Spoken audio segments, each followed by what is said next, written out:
This seems to me pure religion and undefiled, as it says in the scriptures. Seeing our brothers and sisters in need and doing something about it. We're reaching out heart to heart and hand to hand and soul to soul. The church provided us food, hygiene kits, and clothing. I give thanks because at that moment they were always by our side. Even though we are not members of their church, we always receive their support. I think that the manifestation of love that has been expressed in the way the LDS Church has provided assistance, boy, that's a powerful, powerful message. Our partnership with the LDS Church is absolutely essential for the Red Cross to be able to fulfill its mission every single day. With us, the church has been there in so many different parts of the world in large numbers, but it really comes down to the individual. It's when you look at those individual stories that it brings our mission to life. If I would talk to the people that put these things together, is to tell them their time and their efforts do not go in vain, that many lives will be blessed, because I know how each of these things bless the lives of me and my people in those times of needs. It makes me feel the love of God to know that we're all in this world to bless each other's lives.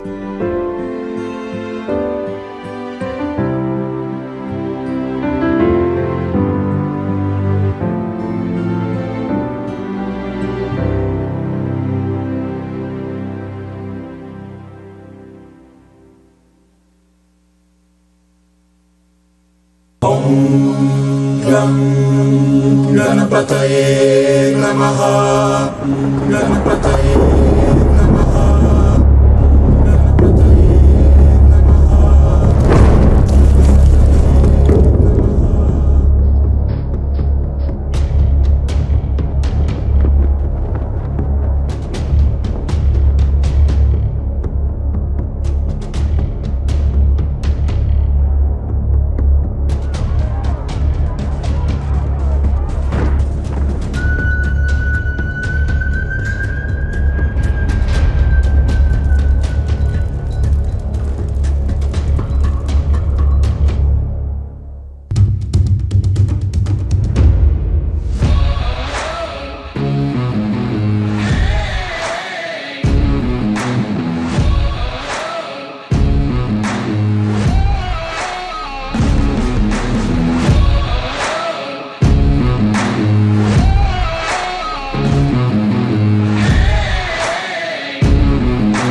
Please welcome IRF Summit co-chairs Katrina Lantos-Switt and Sam Brownback.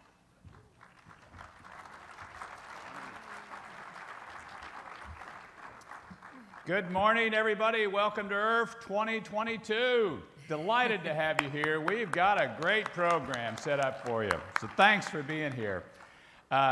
We've got about 80 groups that have come together from all over the world. We've got about 1,000 people that are going to be here all together from every major faith community that exists on the planet, and all here for one purpose. And our simple motto is that purpose: religious freedom for everybody, everywhere, all the time. That's what we're about. That's what we're pursuing. That's what we're going to get done together. And that's our motto. Unfortunately, that motto is not the reality in the world today. And unfortunately, it's not even close. Indeed, the most abused human right in the world today is religious persecution. That's the most abused human right in the world today is religious freedom. And we're seeing so much persecution taking place. Billions of people live in restrictive countries around the world. In China, every faith is persecuted, and millions of religious adherents live in concentration camp jails or virtual prisons simply because they peacefully want to practice their faith. New technologies are being tried and beta tested to have a new form of persecution that's on a virtual basis. In the West, we see persecution for your faith is taking the form of exclusion and even prosecution for simply posting Bible verses. In Africa, religious adherents face massacres, and in Asia, mob violence.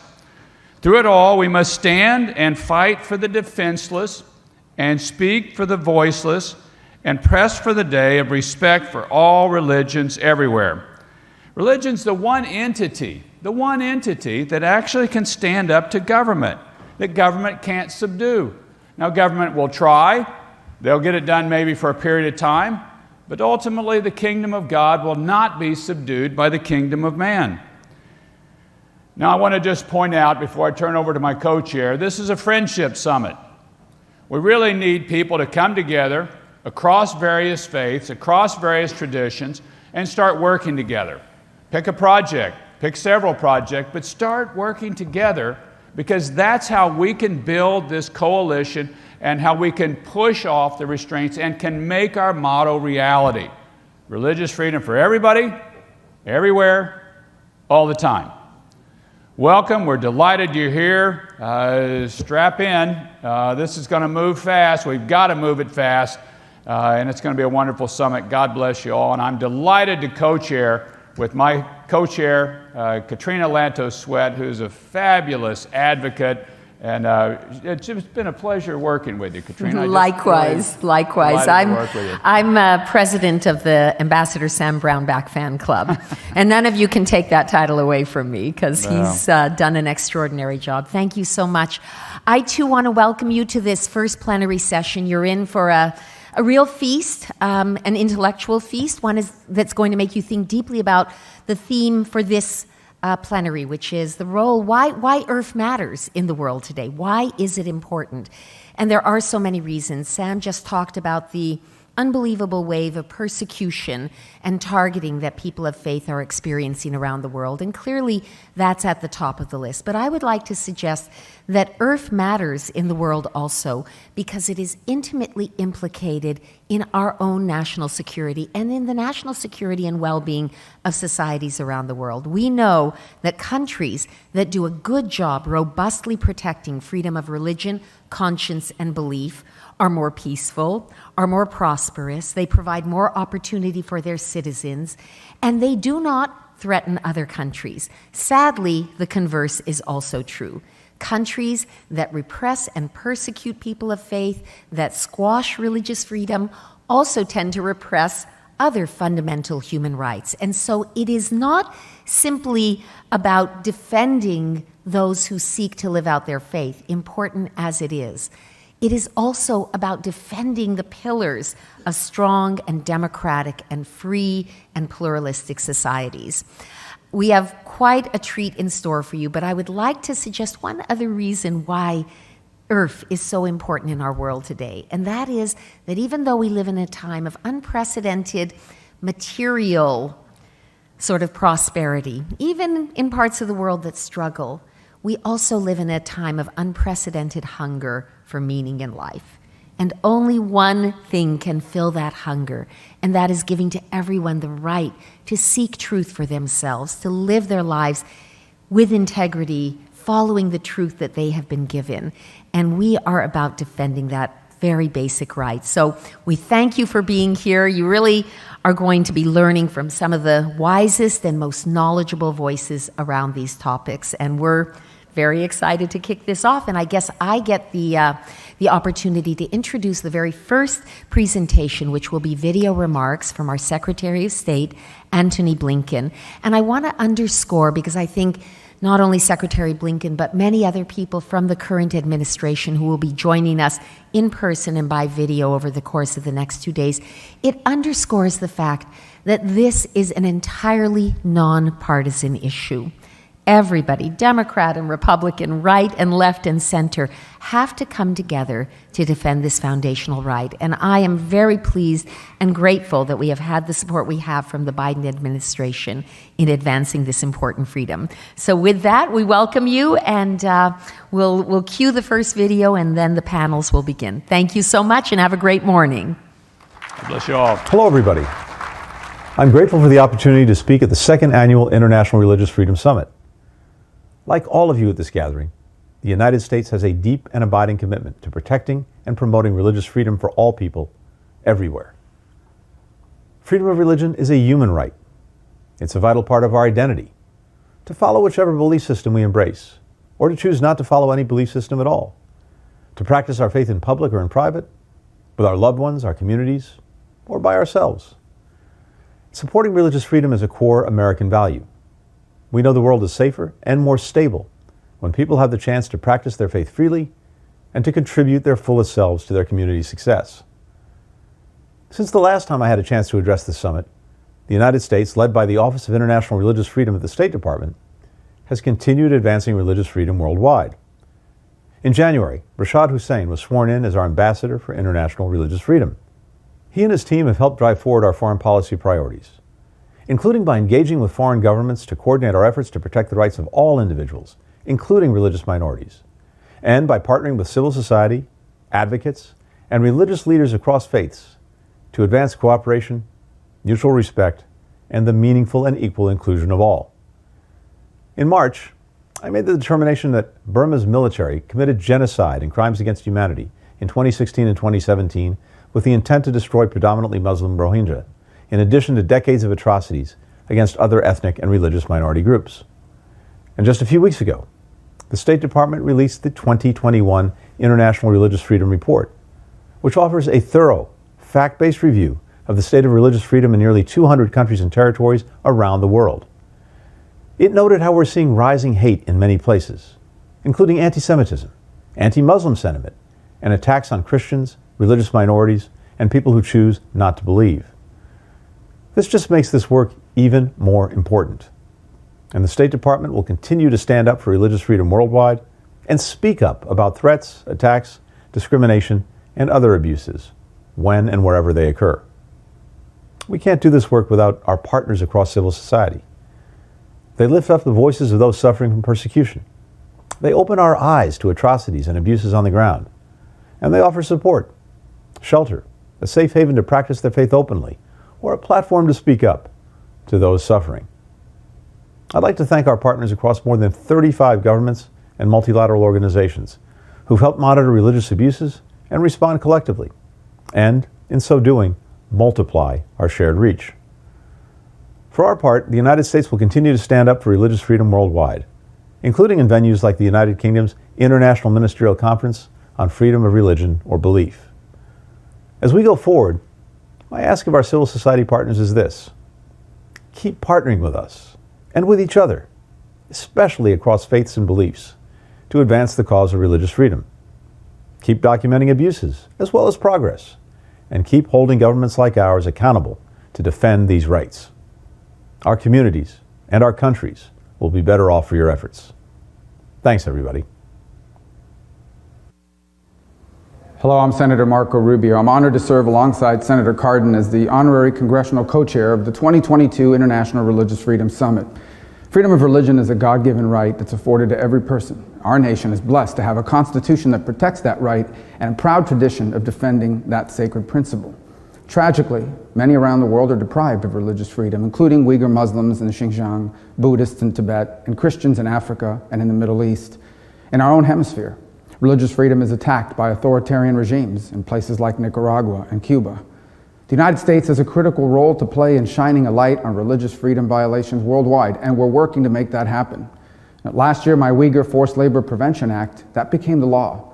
For too long, our nation turned a blind eye to how nationless companies and large corporations benefited from slave labor. This new law will change that, helping to ensure that Americans are no longer complicit in the Chinese Communist Party's genocide of predominantly Muslim ethnic groups in Xinjiang.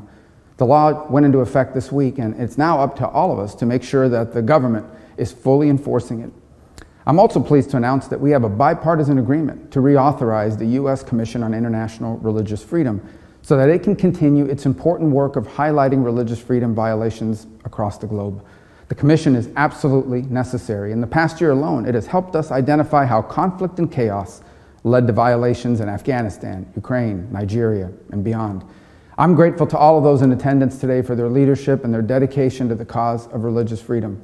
I look forward to continuing to work together to ensure that all people are afforded the right to safely and peacefully worship. Thank you, and may God bless you all.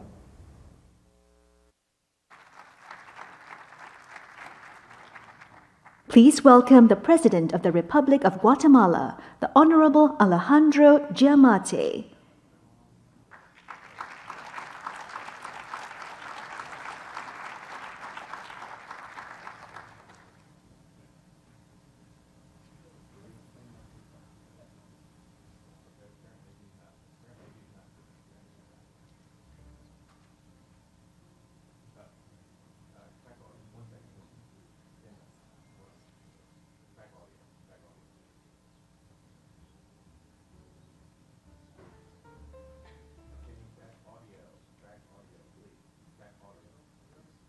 Please welcome Indonesian Minister of Law and Human Rights, the Honorable Yasonna Laoly.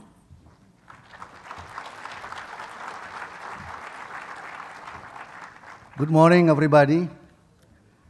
The Honorable Co-Chairs, Madam Katrina Lantos-Sweat and Mr. Sam Brownback, Excellency, distinguished guests, ladies and gentlemen. I would like to extend my sincere gratitude to the organizing committee for inviting me to take part in this important summit. It is an honor for me to be here among all world dignitaries and have this opportunity to deliver a keynote speech at this important forum with the theme, Why IRF Matters in the Modern World. At the outset, let me refer to the growing number of multidimensional tensions around the globe. Such tension as inter- and intra-religious conflicts can become really intense. And in many cases, the root causes have little to do with religion, but triggered by political power, economic disparity, social and cultural background, demography, and ethnicity. It requires common efforts through dialogue to improve mutual understanding, tolerance, and reconciliations among peoples and cultures in different areas of the world. Our gathering at the IRF Summit can address this issue comprehensively. As participants of this summit represent government and civil society leaders from different countries. We can also exchange our experience and best practices on how to manage the challenges of social cultural diversity, promoting religious freedom around the globe. Indeed, IRF can contribute significantly to maintaining international peace and security. Allow me to share with you some facts. Indonesia is home to around 280 million people, making it the world's fourth most populous nation after China, India, and the United States. It has more than 300 ethnic groups, 700 tribal languages, and a diverse culture and religion. This great diversity is reflected in the country's motto, Bhinneka Tunggal Ika, which means unity in diversity. Indonesia is state party to 8 main instruments of human rights, namely civil and political rights, economic, social, and cultural rights, anti-torture, elimination of discrimination against women, elimination of race discrimination, children's rights, rights of persons with disabilities, and rights of migrant workers. Indonesia has also developed partnerships in the form of bilateral human rights dialogue with several countries. In terms of religion, Indonesia is the largest Muslim country in the world, where 80% of its population adhere to Islam and the rest are Christians, Hindus, Buddhists, and other beliefs. Being the largest Muslim population, Indonesia is not an Islamic country with Sharia law. Indonesia implements a mixed legal system with civil law as the main legal system adopted from the Dutch colonial law. In some cases, we also recognize customary law and religious from low Muslim populations. We do have shortcomings and face challenges in maintaining harmony among diverse society. That is why our nation founding fathers agreed to choose Pancasila, which means 5 principles, as the official foundation and philosophy of the state of Indonesia. It consists of, first, belief in one Almighty God. Second, just and civilized humanity. Third, the unity of Indonesia. Fourth, democracy guided by the wisdom of deliberations among representatives. And fifth, social justice. These 5 principles were set out by Indonesia's first president, Sukarno, during the formulation of the 1945 Constitution, and is a compromise among different factions. It continues to be the nation foundation and philosophy that unites the diverse Indonesian population until now. Ladies and gentlemen, freedom of religion is a non-derogable right, which cannot be infringed as a fundamental right as enshrined in Article 18 of the Universal Declaration of Human Rights. Guaranteeing full equality of religious freedom for all Indonesian citizens is the basic principle protected by law and valued by culture as the way of life of Indonesian people. Basically, efforts to promote and protect human rights are clearly mandated by the 1945 Constitution. Indonesia's Constitution clearly stated in Article 28 that everyone is free to adhere to a religion and worship according to the religion. Article 29 affirms that the state guarantees the freedom of religion and the right for all citizens to practice it as the fundamental human rights. These provisions are further regulated in various laws and regulations, including Law Number 39, year 1999, on human rights. In general, the life of religious freedom in Indonesia is not as bad as reflected in some reports. We have long experience practicing religious freedom even during the colonial rule and before we gained our independence in 1945. The issue is more dominant now after the reform era started in 1998 and respect of human rights is strengthened. It raises some concerns when the right to freedom of religion is considered as an exclusive right enjoyed by some people without respecting the right of others to have different religions and beliefs. This situation certainly requires a better management of religious pluralism based on the principle of inclusiveness, which accommodates the need of all followers and believers in their quest for spiritual and moral well-being. The enforcement of religious freedom in Indonesia raises more complex problems as the freedom of expression is also advancing. For example, groups that previously did not dare to speak are now starting to appear in public and express their opinions, which have both positive and negative impacts. We still face challenges in promoting religious freedom in Indonesia. One of the problems that has recently emerged is violence against adherents of a religious minority, which is seen by the majority as having deviated from principle of their religion. The government has taken steps and measures to solve existing differences so as not to lead to conflict and violence.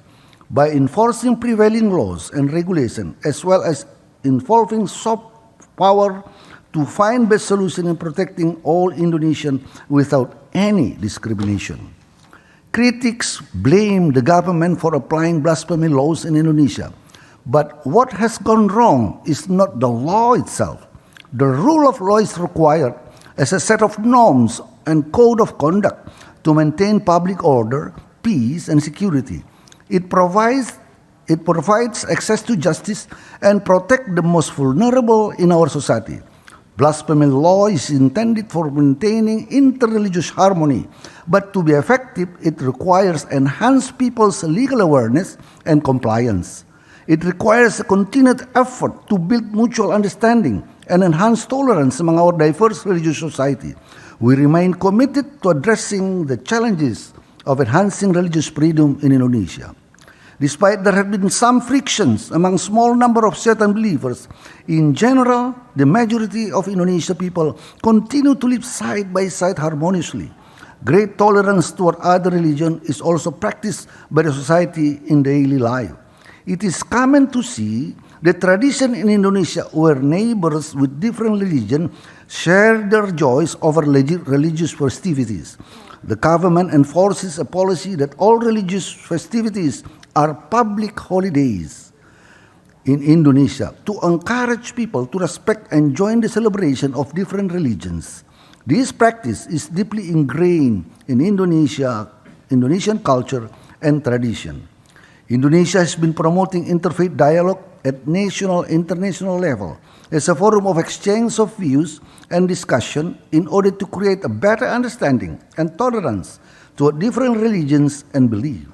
This issue has also been a topic of discussion at Bali Democracy Forum as an annual event hosted by Indonesia and attended by world dignitaries. Religious radicalism and terrorism are also challenging issues for Indonesia to cope with. We continue to intensively working to prevent violent extremism in the society by establishing a counter-terrorism unit who works with religious leaders, prominent community leaders, as well as suspected convicted terrorists and returnee fighters from Syria who are prepared to cooperate after completing their rehabilitation process. We also work with other countries in the region to prevent cross-border terrorism and radicalism. In order to strengthen freedom of religion and belief through education, earlier this month, on June 8, 2022, the Director General of Human Rights under my office portfolio signed a cooperation agreement with the Lemena Institute, who is yesterday has talked about the work of Institute Lemena, the first day. Cooperation agreement with Lemena Institute, which in partnership with many other organizations has trained thousands of Indonesian teachers on cross-cultural religious literacy.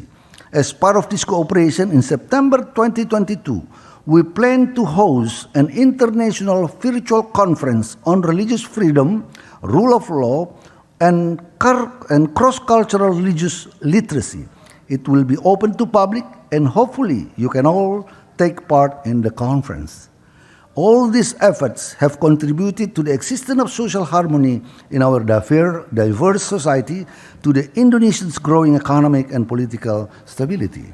Ladies and gentlemen, promoting religious freedom globally should be our joint effort in maintaining international justice, peace, and stability. We certainly can collaborate while maintaining each country's sovereignty and characteristic. The best approach is to engage in dialogues and exchange experience and to help each other in addressing the existing challenges instead of criticizing policies taken by the governments. We are open to work with others in addressing the issue of religious freedom in the country. I thank you.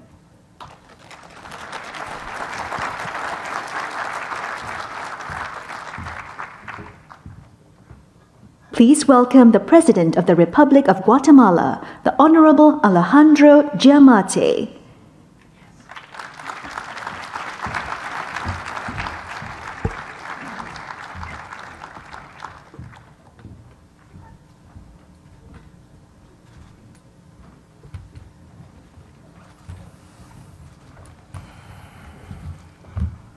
Good morning.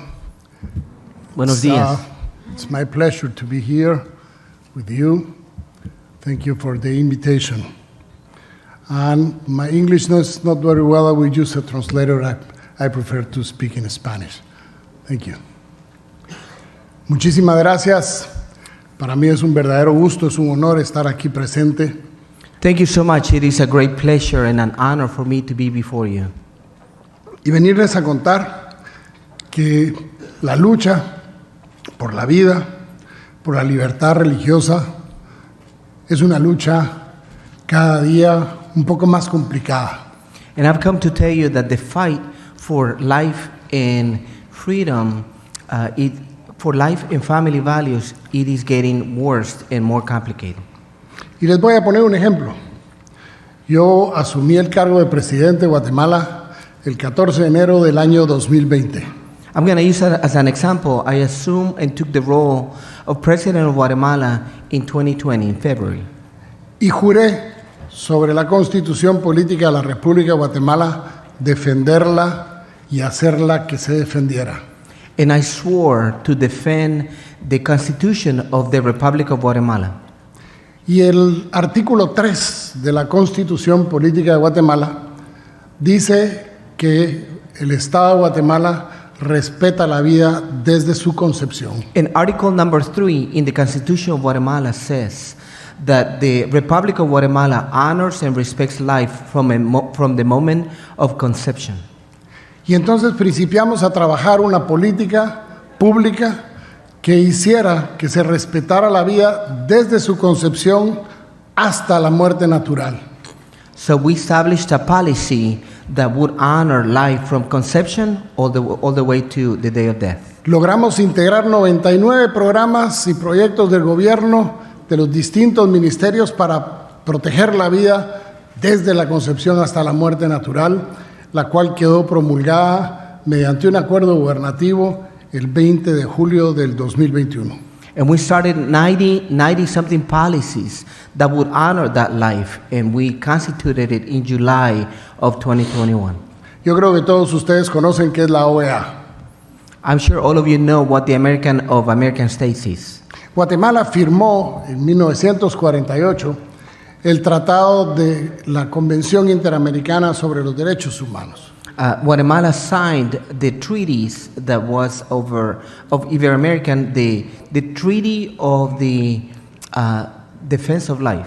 Somos uno de los países fundadores de la Organización de Estados Americanos. We're one of the founders of this OEA, or American States. Y en esa convención dice que los países de América respetan la vida desde su concepción. And in the articles of that organization, it says that the American states honor and respect life from its conception too. El año pasado yo tuve el honor de firmar y adherirme al Consenso de Ginebra. Last year, I had the honor and the privilege of being able to sign off the Council of Geneva, que protege la vida desde su concepción. which protects life from its conception. Fui el país número 35 en firmarla. I was country number 35th in signing it off. Pero Dios sabe que al que hace las cosas correctamente también le cae. But God knows that those that are pursuing righteousness, they also have to pay a price. No es fácil. Hasta el momento todo lo que les he contado suena fácil.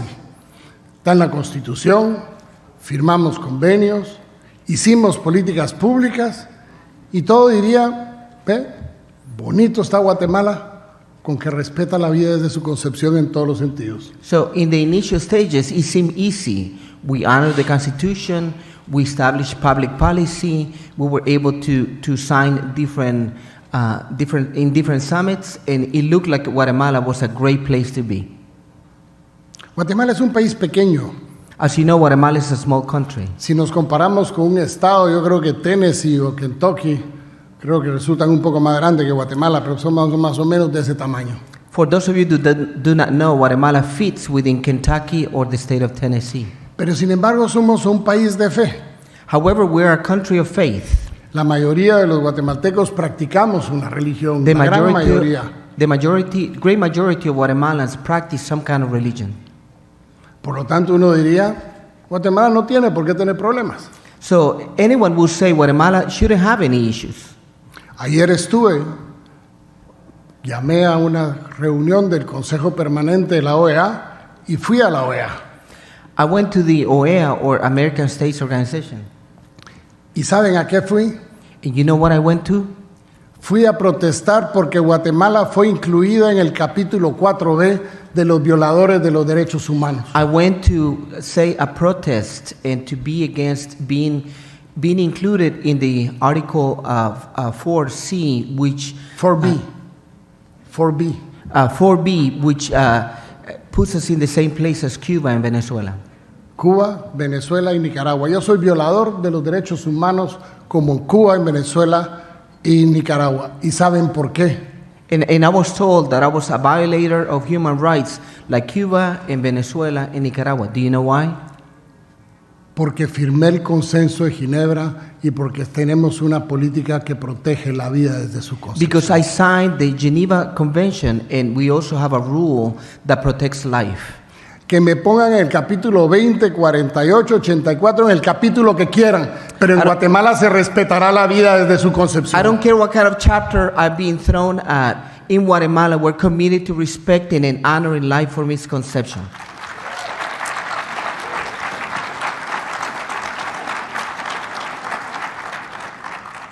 Muchos de ustedes vienen de países en donde se persigue a las personas por su fe. Many of you come from countries where you're persecuted because of your faith. Estamos en el año 2022 y todavía se persigue a las personas porque creen en un Dios.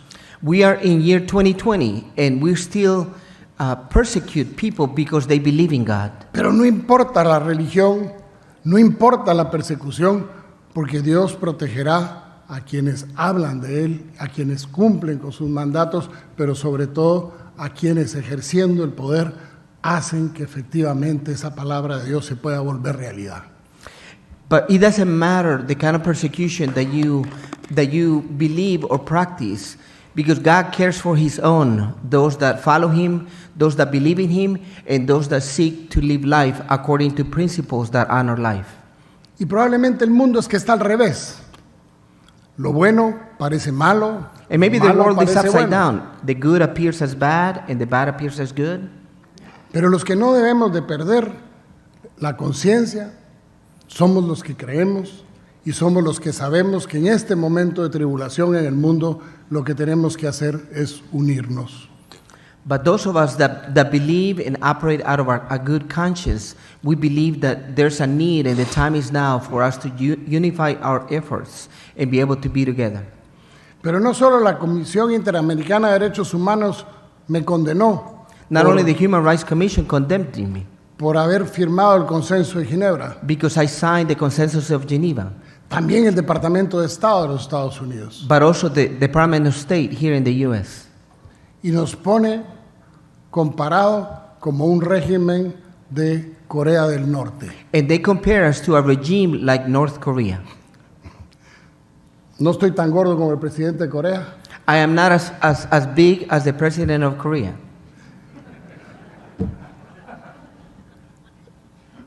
Pero a eso han llegado. But that is as far as they have gotten. Se trata de levantar mentiras por defender la fe. Because you are defending faith, there are going to be lies that are going to rise against you. Por defender mis creencias. Because I'm seeking to believe my beliefs, to protect my beliefs. Yo soy médico de profesión. As a profession, I'm a physician. Y cuando hice mi juramento de médico, juré proteger la vida. And when I made the vow or the oath, I signed the oath as a physician, I swore that I was going to protect life. Como católico, as a Catholic, como médico, as a physician, como presidente, and as a president. En todos lados me aparece la obligación de respetar la vida desde su concepción. In every way, I am obligated to honor the things that I believe in life particularly.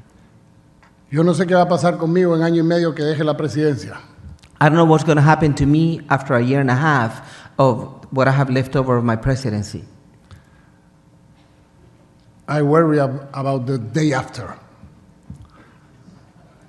Porque esos enemigos que no creen en lo que nosotros creemos, because those enemies that do not believe or ascribe to the things we en todo believe lo que nosotros creemos, and everything that we together believe, no van a descansar they are not going to rest de tratar de acallar las voces to try to shut down the voices que están tratando de decir lo que es correcto hacer. that are trying to say what is the rightful thing to do. Fuimos nombrados capital iberoamericana provida. We were named the capital of life in Iberoamerica. Y en el 9 de marzo de este año, and in March 9th of this year, en el Palacio Nacional, in the National Palace, develamos un monumento. We offered and opened a monument. Por la vida. A monument for life. Llegaron personas de 22 países. There were 28 countries represented. 60 delegaciones, and 60 delegations. más de 5,000 personas puestas en la plaza, Over 5,000 people that gathered in the main plaza. porque celebramos que Guatemala es la capital provida de Iberoamérica. Because we celebrated that Guatemala has become the capital pro-life in Iberoamerica. Y fue increíble. Estaban presentes los ministros de todas las religiones existentes en Guatemala. And it was amazing. Presently, there were all the ministers of all the religions that are in Guatemala. Vimos a un rabino darse la mano con un imán. We noticed and observed a rabbi, a Jewish rabbi, to shake hands with an imam. A un pastor evangélico con un obispo católico. With a pastor, an evangelical pastor, shaking hands with a bishop, a Catholic bishop. Por primera vez en la historia nos reunimos el presidente con todas las religiones en Guatemala. For the first time in our history, the president gathered with all the religions represented in the country. ¿Y qué nos unió? What is it that brought us together? Nos unió la fe y la creencia que hay que respetar la vida desde su concepción. It was our faith, but also the belief that we have to respect and honor life. Porque no importa qué religión sea. Because it doesn't matter what religion you ascribe los to. Principios son los mismos. The principles are the same. Los valores son los mismos. The values are the same. Pero muchas veces nos encontramos con que nos diferencian o nos diferenciamos los unos a los otros. But many a times we pay attention or more focus on the things that separate us and make us different. A partir de ese momento los invité a que conformáramos una mesa multirreligiosa. Up to that point, or from that point on, I invited them to form a table where we could come and sit together. Porque esa constitución que yo juré respetar y hacer que se respetara. Because that constitution that I swore on to respect and to make sure that it would be respected. En su artículo 36. In the article number 36. Dice que en Guatemala hay libertad de culto y de creencia. Because it says that in Guatemala we believe in the freedom of religious practice. Y se debe ya sea en público o en privado, se debe respetar lo que la persona cree. And whether in public places or in private situations, that freedom should be respected, whatever person believes. Y hoy no solo tenemos una mesa interreligiosa, and we not only have an interreligious table now, sino que recientemente nombré a un comisionado presidencial que va a garantizar con el diálogo permanente con todas las religiones que ese proceso de libertad de culto y religión sea una realidad en Guatemala y no hay nada que lo menoscabe. And I just appointed a commissioner, a presidential commission that would ensure that that kind of freedom is honored, respected, and is followed. And to be able to say that every service, every faith could serve, can be performed, and can be enacted in the way that they feel most comfortable. Las cosas han cambiado. But things are changing. Y un país pequeño, and even a small country as Guatemala, que recibió una promesa de Dios hace that muchos received años, a promise from God, cuando Guatemala fue el voto decisivo para la partición del Estado de Israel en las Naciones Unidas, when it received the decisive vote to be able to part or partake with the people of Israel, católicos o evangélicos, whether we're Catholics or evangelicals, nosotros creemos que Guatemala, en la promesa de Dios, de que Guatemala se convertirá en faro de luz para las naciones. We believe that Guatemala, with the favor of God, will become a lighthouse for the nations. Y si ustedes van a Guatemala al Palacio Nacional, and if you go to the National Palace in Guatemala, van a encontrar el globo terráqueo. You're going to see the globe, the earth. Y ahí en el centro de las Américas, and in the center of the Americas, en donde está Guatemala, where Guatemala is found, sale una luz que siempre está encendida. There's a light that is always turned on. Para recordarnos que tenemos que luchar por lo que creemos. To remind us that we have to fight for the things we believe in. No importa contra quién nos enfrentemos. No importa, perdón. Contra quién nos enfrentemos. Regardless of what kind of things we faced against. Estoy convencido que en mi gobierno dejaremos un legado mejor de lo que encontramos. We believe that our government is going to leave a legacy better than what we found. Tengan la certeza que vamos a luchar día con día. incansablemente por aquellos que no tienen voz. Rest assured that we're going to fight day in and day out on behalf of those that don't feel they have a voice. Pero que tienen el derecho de nacer para tener su voz. But they have the right to be born to exercise that voice. Que vamos a luchar todos los días porque todos aquellos niños que tengan voz puedan seguir las creencias de que sus padres les indiquen, lo que los padres les enseñen. We're committed to day by day to be able to fight over those children now with a voice, to be able to honor the teachings and the faith that their parents would teach them. Para que podamos tener cada día un pueblo con más religión, un pueblo con más principios, un pueblo con más valores, porque solo los principios y los valores de Dios nos permiten vivir en paz. So children can have and live by principles and values that allow us to have peace. Only principles and values based in God are the ones that can produce and guarantee that peace. Gobernar Guatemala no es fácil. To govern Guatemala is not an easy thing. Y el presidente representa la unidad de la nación. And the president is supposed to represent the unity of the nation. Durante mucho tiempo estuvimos enfrentados entre discursos de izquierda, de derecha, de la imposición de teorías que no son de nuestro agrado, y al final ganó y logramos tener democracia como tenemos hoy. And for many years we were living in conflict from the left, from the right, and we wouldn't agree on little things. But since we were elected, we have been able to bring unity and to live out a democracy that people wanted. Y ahora somos pocos los países que conservamos esos principios republicanos y conservadores. Unfortunately, there are only a few countries left in Latin America that really honor and that have conservative values. Pero sin embargo, a pesar de los pesares, seguiremos luchando por la unión de la nación, porque la única forma de unir la nación va a ser a través de la fe. And however, we'll continue to fight to unify the country, and we believe that the way to bring the country together is by acknowledging faith. Quiero aquí, delante de ustedes, and before you, I would like to do today, refrendar mi compromiso por la vida, por la familia, to recommit my commitment for life, for peace, for family. Estoy seguro que Guatemala será luz, faro de luz para las naciones. I am convinced that Guatemala is going to be a lighthouse for the nations. No me queda la menor duda. And I have no doubt about it. Y estoy seguro también que estaremos en las oraciones de muchas personas en muchas partes del mundo que están orando por nosotros para que podamos derrotar a aquellos que utilizando perversamente la normativa internacional condenan a nuestro Estado como un violador de los derechos humanos porque no aceptamos el aborto como una forma de vida.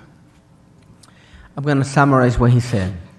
But he's saying that in Guatemala we are receiving condemnation, but we are called to live out, and we're committed to maintain the integrity of for life, in spite of being named or compared as a violator he said, like Cuba and Venezuela, and be condemned and compared to nations that don't have anything to do with us. Si me van a decir dictador por promover la libertad religiosa, con mucho gusto soy dictador. If I'm named a dictator for the sake of promoting religious freedom, I'm okay with that title. Si me van a decir que soy violador de los derechos humanos porque respeto la vida desde su concepción, soy violador de los derechos humanos. Because if I'm going to be labeled a violator of human rights because I respect life and I protect family, I don't care for that title. Y si me van a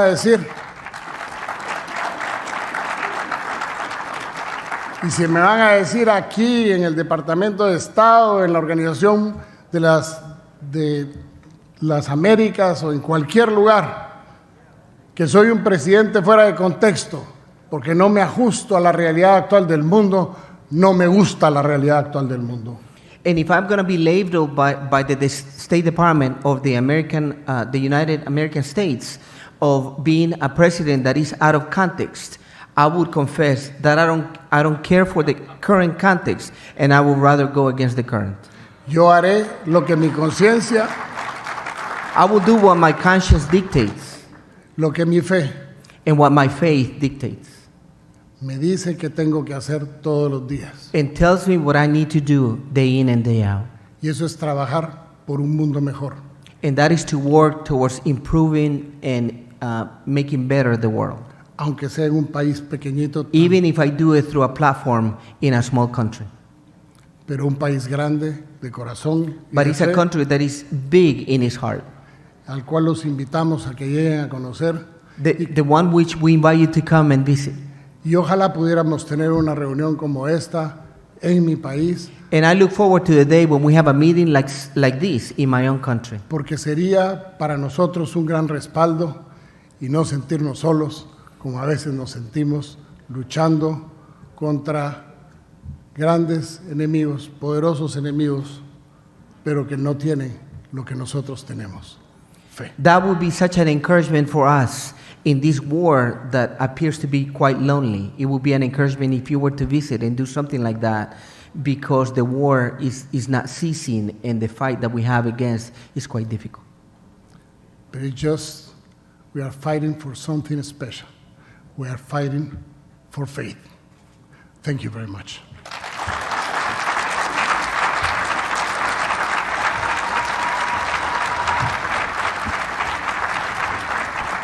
Some people say the metaverse will only be virtual. One day, this lecture hall will be made of code. And though they're virtual students, what they'll learn together is real. A surgeon will be able to practice as many times as needed in the metaverse before laying her hands on a real patient. These students aren't really back in 32 BCE, but they can still watch Mark Antony debate in ancient Rome. The metaverse may be virtual, but the impact will be real.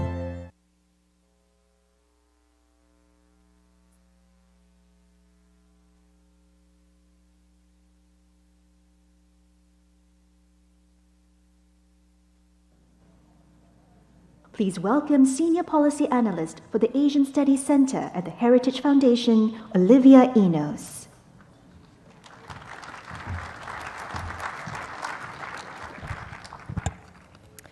We are all familiar with the misuses and abuses of technology by authoritarian actors seeking to persecute people of faith. We've seen how actors like the Chinese Communist Party have used technology to surveil and mass intern Uyghur Muslims, or how they have cut off their own citizens from the outside world through the Great Firewall.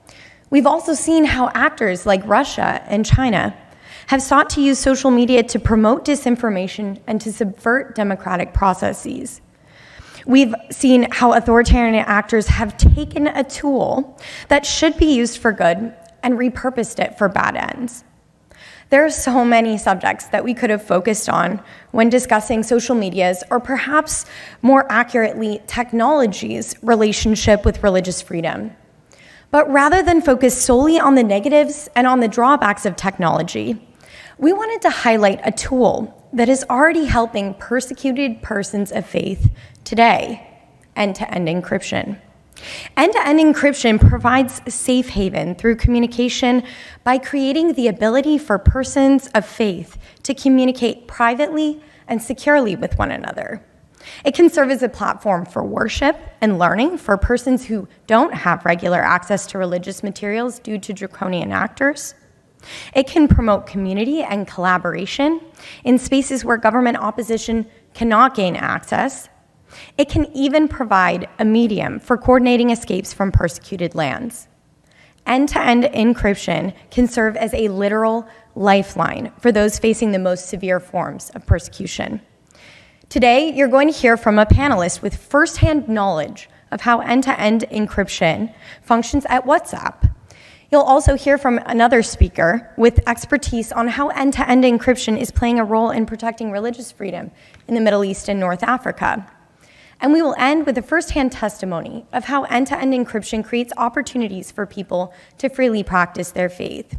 So without further ado, I'd like to invite my panelists to join me here up on stage.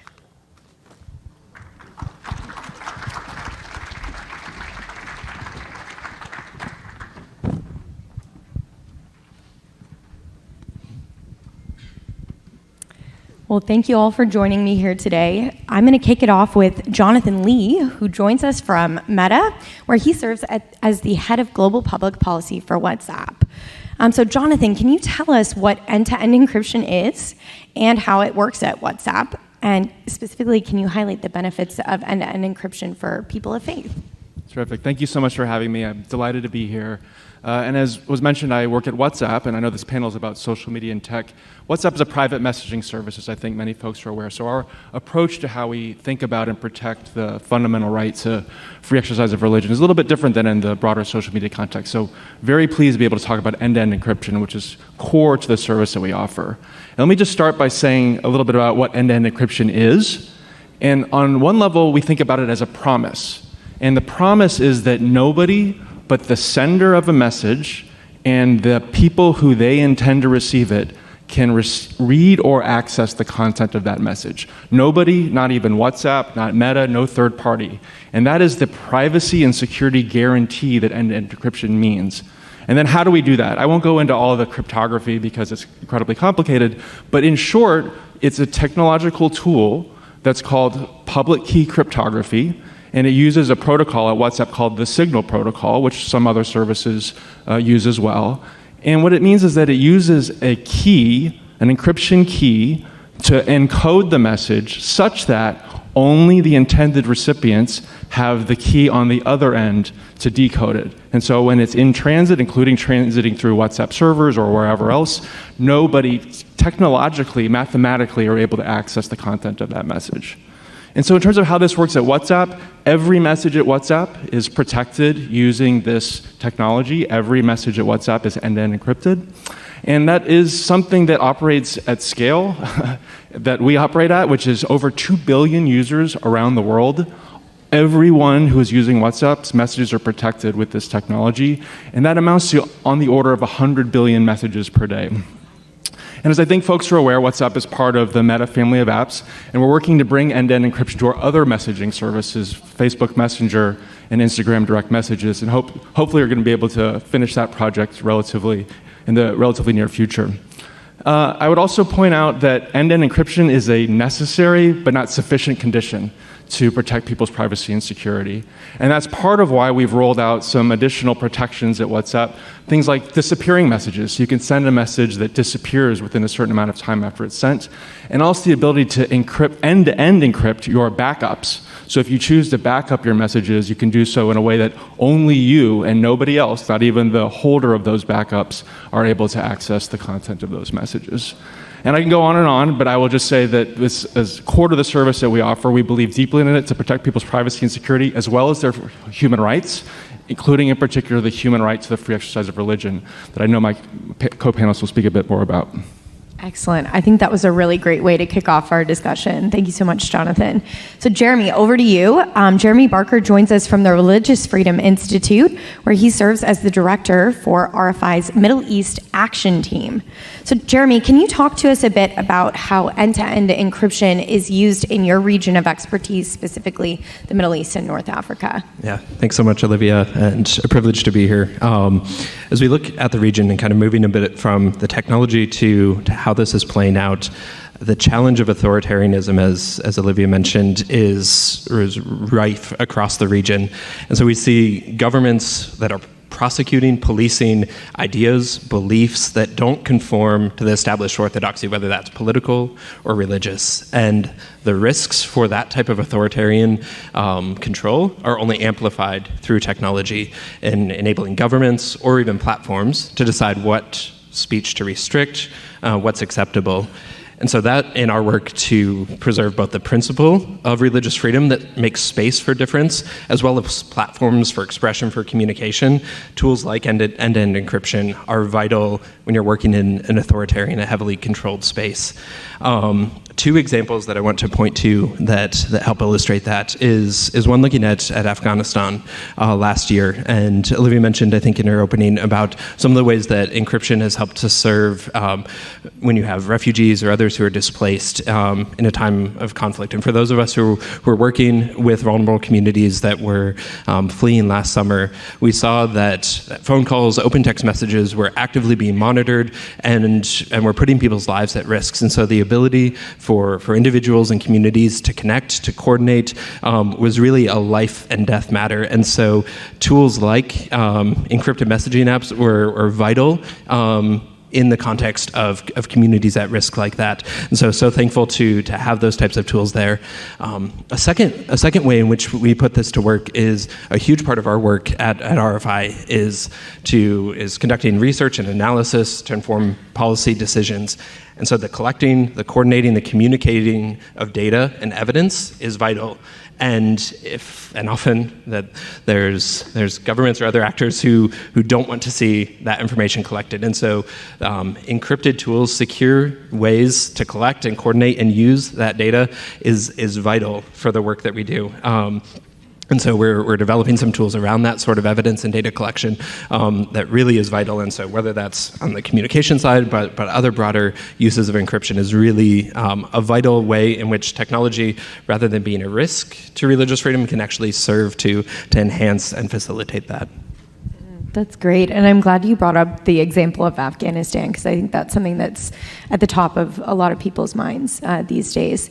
So last but not least, Mahi Menon. She is an independent consultant doing incredibly important work with marginalized communities within and throughout South Asia. Mahi, I would like to hear from you. How has using end-to-end encryption shaped your own journey? Can you share a little bit about your own story, but also share with us about some of the experiences of others who have been persecuted and found this tool useful? Sure, Olivia. Thank you for having me and asking me about this. Well, my own faith journey is fairly long. I'm from a Hindu background, and I came to know the Lord almost 20 years ago now. And it was a prayer of mine and my husband's that I'd be able to join ministry and serve the church in some way. And with God's grace, I was able to help the persecuted church in India at the time. And we're working to support marginalized and vulnerable Christians. At the time, the way of communication was through long-distance phone calls or through photographs that would be sent, print photographs that would be sent to us, and that was the only way to get information and to be able to help the people in need. Gradually, over time, as technology moved on and mobile phones became more and more easily available and accessible to people, we saw an easier way of communicating with people on the ground in teams and be able to actually help them. So in that sense, the end-to-end encryption has been of help because we know that people we're communicating with can keep themselves safe, and we are also able to communicate with them in a safe manner. And real-time help can reach them much sooner than it would in other situations. Yeah, and also to share a story from the field, there was this case of a carpet weaver who, him and his family had to flee from their town because of their faith. If it was to be discovered, them and more people in their community would have suffered a lot. And even though they would not want to leave, but still we were able to help them leave the town in a safe manner and communicate with them all throughout so that they could leave and at the same time not put anybody else's lives in danger because the communication with them was on a safe level. So yeah, in that sense, these ways of communicating through WhatsApp and these apps are really, really cool that it really serves to enhance freedom of religion. That's so great. Thank you for sharing that. Jonathan, I want to bring the conversation back to you. We know from various studies, including the one that was conducted by BSR for Meta, that in addition to the benefits of end-to-end encryption, there are some risks.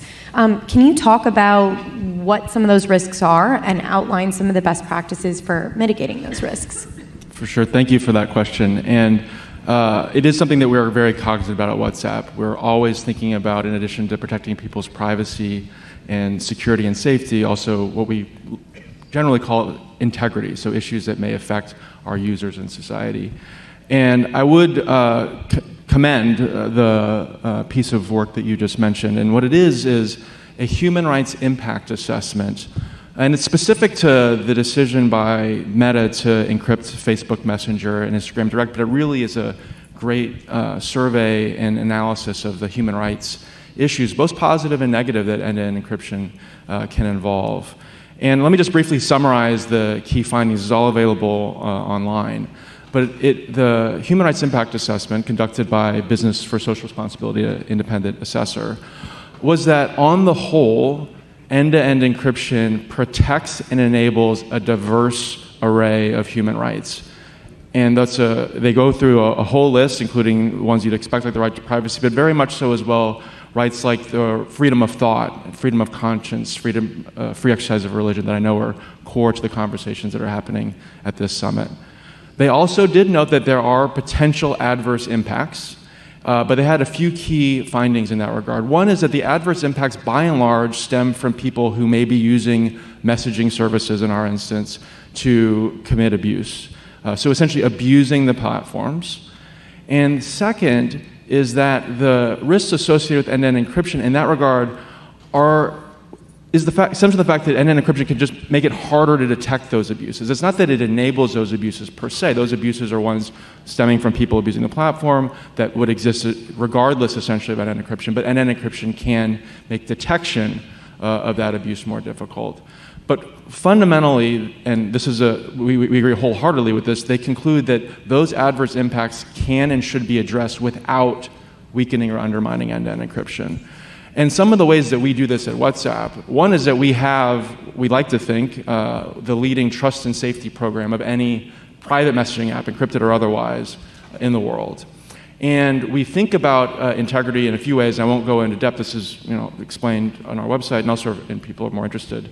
But in short, we work to ensure that the app is built in a way to maintain privacy, and that includes things like having forward limits and other things that constrain virality, because we really do think about WhatsApp as a place to communicate privately, not to build an audience or to share content that would go viral.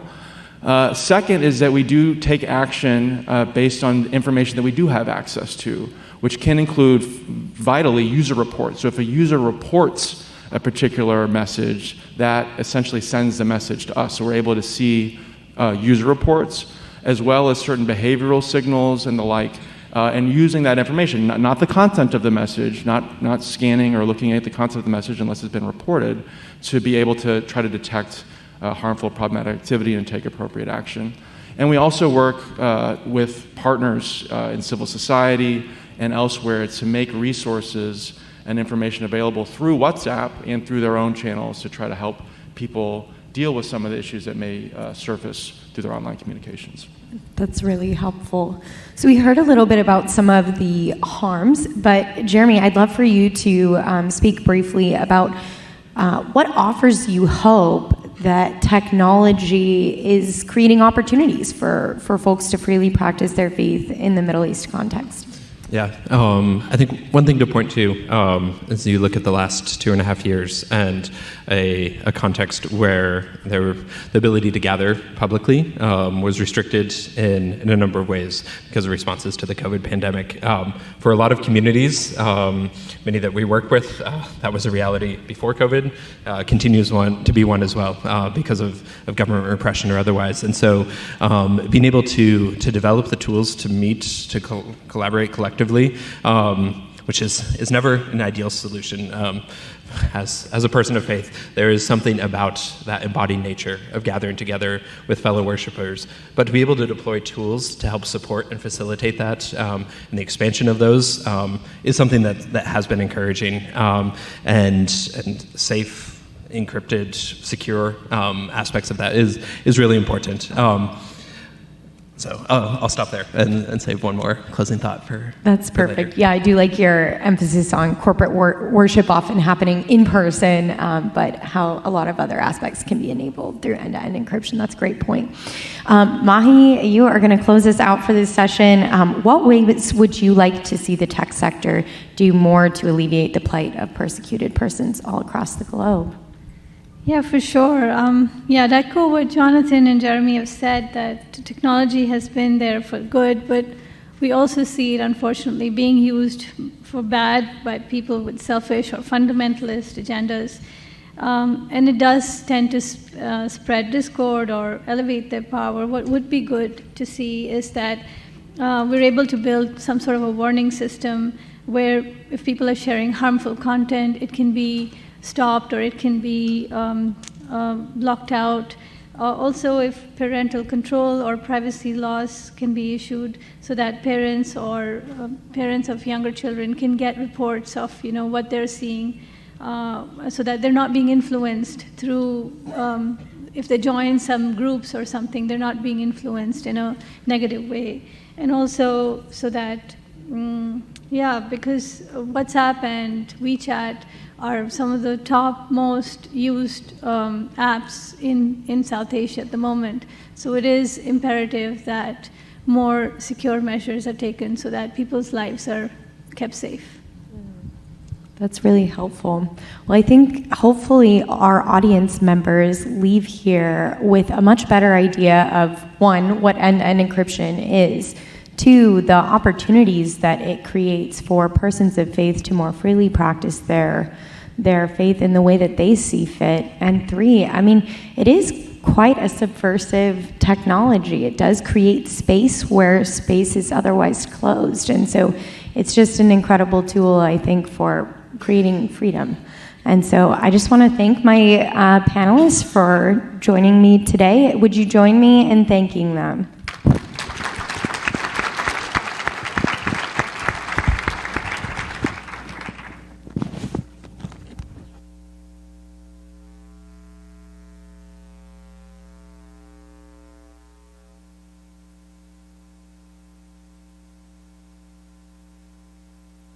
Good morning, everyone. It is a pleasure to be addressing the 2022 International Religious Freedom Summit. I'd like to begin by acknowledging the exemplary service of Ambassador Sam Brownback to this incredibly important mission. Ambassador Brownback is a good friend, and he was my ambassador at large for international religious freedom while I was the Secretary of State. He did absolutely essential work on behalf of America and people of faith all around the world. Sam's continued devotion to religious freedom is an inspiration to me, and I think to all of us.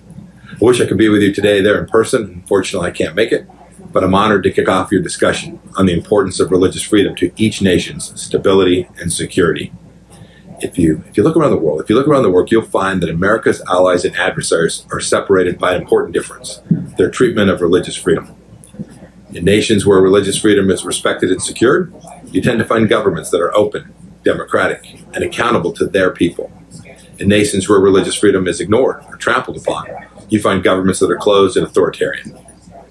Behind walls of prisons and persecuted before our very eyes in places like China, Iran, Cuba, and North Korea are tens of thousands of people whose only crime is to worship God in their own way. This isn't a coincidence. Religious liberty is fundamental to a free society. Any nation that disregards its people's right to worship as they see fit cannot claim to be good in any other way. Indeed, it will inevitably become a country whose values are antithetical to those who championed the values that are championed here in the United States of America. This understanding was clear during the Trump administration. Our foreign policy was based on it. Ambassador Brownback knew this well. During my time as Secretary of State, the department hosted the Ministerial to Advance Religious Freedom 3 years running. These were the largest human rights events ever held at the State Department, bringing together political and faith leaders from all around the world. We'd recognized the central truth that China was engaging in genocide and crimes against humanity in Xinjiang. There are modern-day, state-of-the-art concentration camps already built inside of China, filled with Uyghur Muslims who are guilty only of practicing their faith. The UN High Commissioner for Human Rights, Michelle Bachelet, recently visited the region on a guided tour led by the Chinese Communist Party officials. Sadly, she came away parodying the CCP talking points, talking about de-radicalization and counterterrorism. This is a failure. The failure of institutions to hold China accountable for their gross and atrocious actions is why we in the Trump administration felt that America and civil society needed to lead. We needed to lead the way forward. It's why the work of the summit today remains vital. Indeed, the recent arrest of Cardinal Joseph Zen in Hong Kong also puts China's assaults on religious freedom into stark relief. It's time for the Vatican to walk away from its deal with the CCP and stand up for Catholics in China, not submit itself to Xi Jinping's authority. In Nigeria, We didn't just call out the Nigerian government for its failure to stop persecution of Christians by Boko Haram. We took action. As the Secretary, I placed Nigeria on the State Department's country of particular concern list, opening it up to sanctions and further punishing actions. The Biden administration sadly removed this designation, and the persecution continues. I'm sure many of you read about the horrific church bombing there just recent weeks. I thought I'd close with this quote from Alexis de Tocqueville. Quote, "Liberty regards religion as its companion in all battles and triumph. It considers religion as the safeguard of morality, and morality is the best security of law and the surest pledge of the duration of freedom. Securing religious freedom must be a central issue of American foreign policy, not a side issue. For by securing religious freedom around the world, we'll be strengthening democratic institutions and freedoms as well. This serves both America's interests and that of religious believers all around the world. Faith does not undermine our foreign policy. Faith strengthens it. I wish you all the best in the summit, in your work ahead, and over the coming days. May God bless you all."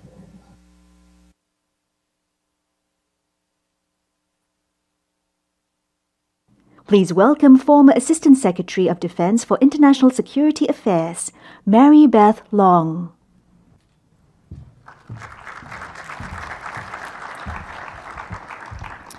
Good morning, and thank everyone for being here. I particularly want to thank Senator Brownback and all the organizations and institutions to coming for something that is so easily overlooked, but so important. I started my life in the Central Intelligence Agency as an operations officer abroad, and I finished up my government career as the Assistant Secretary responsible for just about every conflict area you can imagine. And there are two things that you cannot help but come away with after those experiences. And number one is religious intolerance is coupled almost always with an intolerance for basic human rights, for liberties, for the fundamentals of humanity. And those who claim religious backing, religious motivation for terrorism, not only embrace that, but they use that to the detriment of all. There are so many conflicts, whether it's a local terrorist seeing a political divide or an economic divide and manipulating people to use his religious backing or his alleged religious guidance to motivate people to violence, or whether it's just the lack of belonging and the need for religion or the need for tolerance of not being religion or not being religious that really undermines our humanity. And they are fundamental to the instability and the lack of peacekeeping in the world. Religious tolerance is coupled and embedded in all of that, number one. Number two, tolerance for religion and the role that religion and groups and faith plays is fundamental to resolving conflict. And what we need going forward in the world is more participation on the ground, more inclusion of the private sector, more strengthening, as Secretary Pompeo said, of using belief to not only avoid conflict, phase zero from a military standpoint, but then to resolve it on the ground. And that is why the coupling, the intersection of international religious freedom and our national security, the world's national security and national security policy, while overlooked, is really important, never more important than now. Think about it. We wake up today very different than we woke up just a year or two ago, very different than post-World War II, very different even than after the Cold War. Conflict is everywhere. It's increasing. The kinds of conflict and threats are increasing, and the domains. We now have danger in the very air we breathe and in the internet, and yet we're more divided and more divisive than ever before. There has got to be a recognized role for unity, for faith, for human rights, and for religion, in not only avoiding, but resolving these conflicts. And that's what we're here to talk about today. With me on the panel are two people that have dedicated a lot of their lives, and certainly in some respects his security, to integrating faith and faith-based and unity into the world and calling out those who would use religion and use violence to separate us. Do you think it's not really happening and it's not really a military issue? What about what the Taliban is doing to women and others in Afghanistan? What about the intolerance in Pakistan that has led to beheadings and permanent jailing? What about the rise of ISIS in Syria and other African nations? What's going on in Nigeria, which the Secretary just talked about? What about the persecution of Uyghurs by the Chinese? What about the lack of unity and the use of faith in what is happening now in Ukraine with the Russian basically invading that country and cloaking themselves in religion? I realize it's a hot topic, but I also realize that without us belonging, without unity in religion and faith, we have violence, we have destruction, we have lack of humanity, we have lack of recognition of human rights, and eventually we have genocide. And that has got to stop. I'd like to call upon my other panel members to talk about how they see that playing a role looking forward. With me today is Sir David Alton from Liverpool, who recently wrote a book that actually criticized China and the Uyghurs, and he's been censured by China because of it. Lord Alton.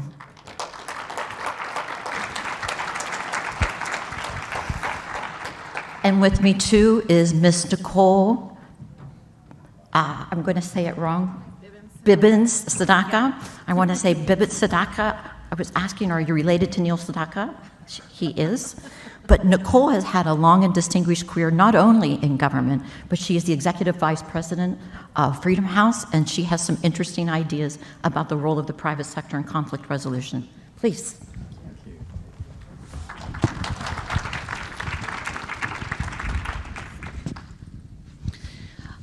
I note that contrary to our national security strategy for the United States, which previously listed religious freedom as one of our founding principles of our national security strategy, our security strategy, that no longer is the case in the current draft document. And I think Secretary Pompeo alluded to that. I wanted to ask each of the panelists, in general, what role do you see religious freedom playing in national security, and most importantly, going forward in this crazy, ever-evolving threat environment that we have? Do you see it getting worse, getting better, and are there any lights at the end of the tunnel? I'm going to go with ladies first. Absolutely. Lord, I hope you don't mind. Nicole? Well, let me just say first, thank you very much for this summit being convened. It's extraordinarily important that we come together to talk about this issue. Thank you, Mary Beth, for your leadership, and thank you, everyone, for coming. It's just such an important topic to really think about the intersection of two extraordinarily important issues. We are in a world which is changing rapidly and is becoming more insecure as we speak, and we've seen things which we thought were no longer things we would see in the modern world happening in Russia and in many places around the world. We also are in an era of 16 years of democratic decline around the world, which means that there are more countries in which freedoms are being restricted, increasingly restricted, than there are countries in which freedom is expanding. And so it's really important for us to dig into those. So let me just share, if I could, just a few of the trends that I have been seeing and that I think underpin this intersection between religious freedom and national security, and then gave maybe a nugget of hope at the end. With 84% of the world's population identifying as religiously affiliated in some way, is extraordinarily important that we ask ourselves when we're thinking about the global landscape, about foreign policy, about national security, what role does religious freedom, what role do people of faith play in that? So I want to make 3 points about where I am seeing this intersection that we really need to focus on for those of us who are in the foreign policy and national security sphere. The first is unrestrained authoritarian power, which we are seeing increasing around the world at a pace that is deeply concerning. We know that religious liberty is limited primarily in those countries with authoritarian leadership. And what we also know is that that is part of a suite of repressive measures. It is not just religious liberty, but certainly religious liberty is where many authoritarian leaders target their repression. And we know that those leaders who are willing to go against international standards on religious freedom or other human rights are very willing to go against international standards on national security. And so what we have to see is when we look out around the world and we look at the international landscape, we have to say those countries that are willing to stand against international standards are willing to do it, and then they are therefore a threat to both the security and the values that we hold. The second is a limitation of religious freedom as a source of radicalization. And Mary Beth talked a bit about violent extremism, terrorism. I spent some of my time at the State Department working on counterterrorism, so got to see many of those issues closely. And what we see is that in many places where religious freedom is limited, and faith communities are targeted for repression by authoritarian governments, in those places, people of faith do not have space to exercise their normal religious freedom. They don't have place to worship. They don't have the freedom to raise their children and to speak about their beliefs. And that makes them much more prey to the radical elements of their faith that are looking to say, no, here's the path to being able to express yourself about our faith. It doesn't mean the entire faith by any means is radical, but what it means is that the fact that people don't have that space to exercise their religious liberties is fertile ground then for the radical elements that would then seek to use violence and other means which make us a less stable community. Last point that we've seen and is concerning is the manipulation of religious community by populist and authoritarian leaders. So what we see is many undemocratic leaders around the world wielding religion as a weapon to advance their own personal objectives, whether by co-opting belief in their rhetoric or harnessing violent extremism. And it's a way to hold on to power, because what we see with populist leaders and authoritarians, they don't want to actually subject themselves to the will of the people or subject themselves to the ballot box. So how else are you going to gain support? And the best way to do it is to divide a society and bring people in through less democratic means. And so autocrats know that it's much better for them to divide than to unite a society. And so by dividing societies along religious lines, they are able to weaponize the difference we have, stoke animosity, and build loyalty to themselves and to their regimes. But I will end on one note of faith, of hope and opportunity. I do think, and we heard it both from Secretary Pompeo as well as from Mary Beth, is that this is just an opportunity for us to remember that religion has to be an element of all of our analytical frameworks, and people of faith, whether they are religious leaders or people of faith that are operating in the secular community, it's so essential that they are integrated into our national security framework. They're integrated into the negotiations that we have, and in the best way, and Mary Beth touched on this as well, in a proactive way, to prevent conflict, to be sources of building better relations between communities before we even get to a point of instability or conflict. So I'll stop on that point. And thank you, Nicole. That's really helpful, and there's so many things we can follow up on.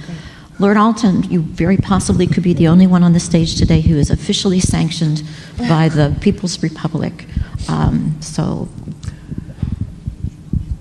I told Sam Brownback that I'd been sanctioned, and he said, "What kept you so long?"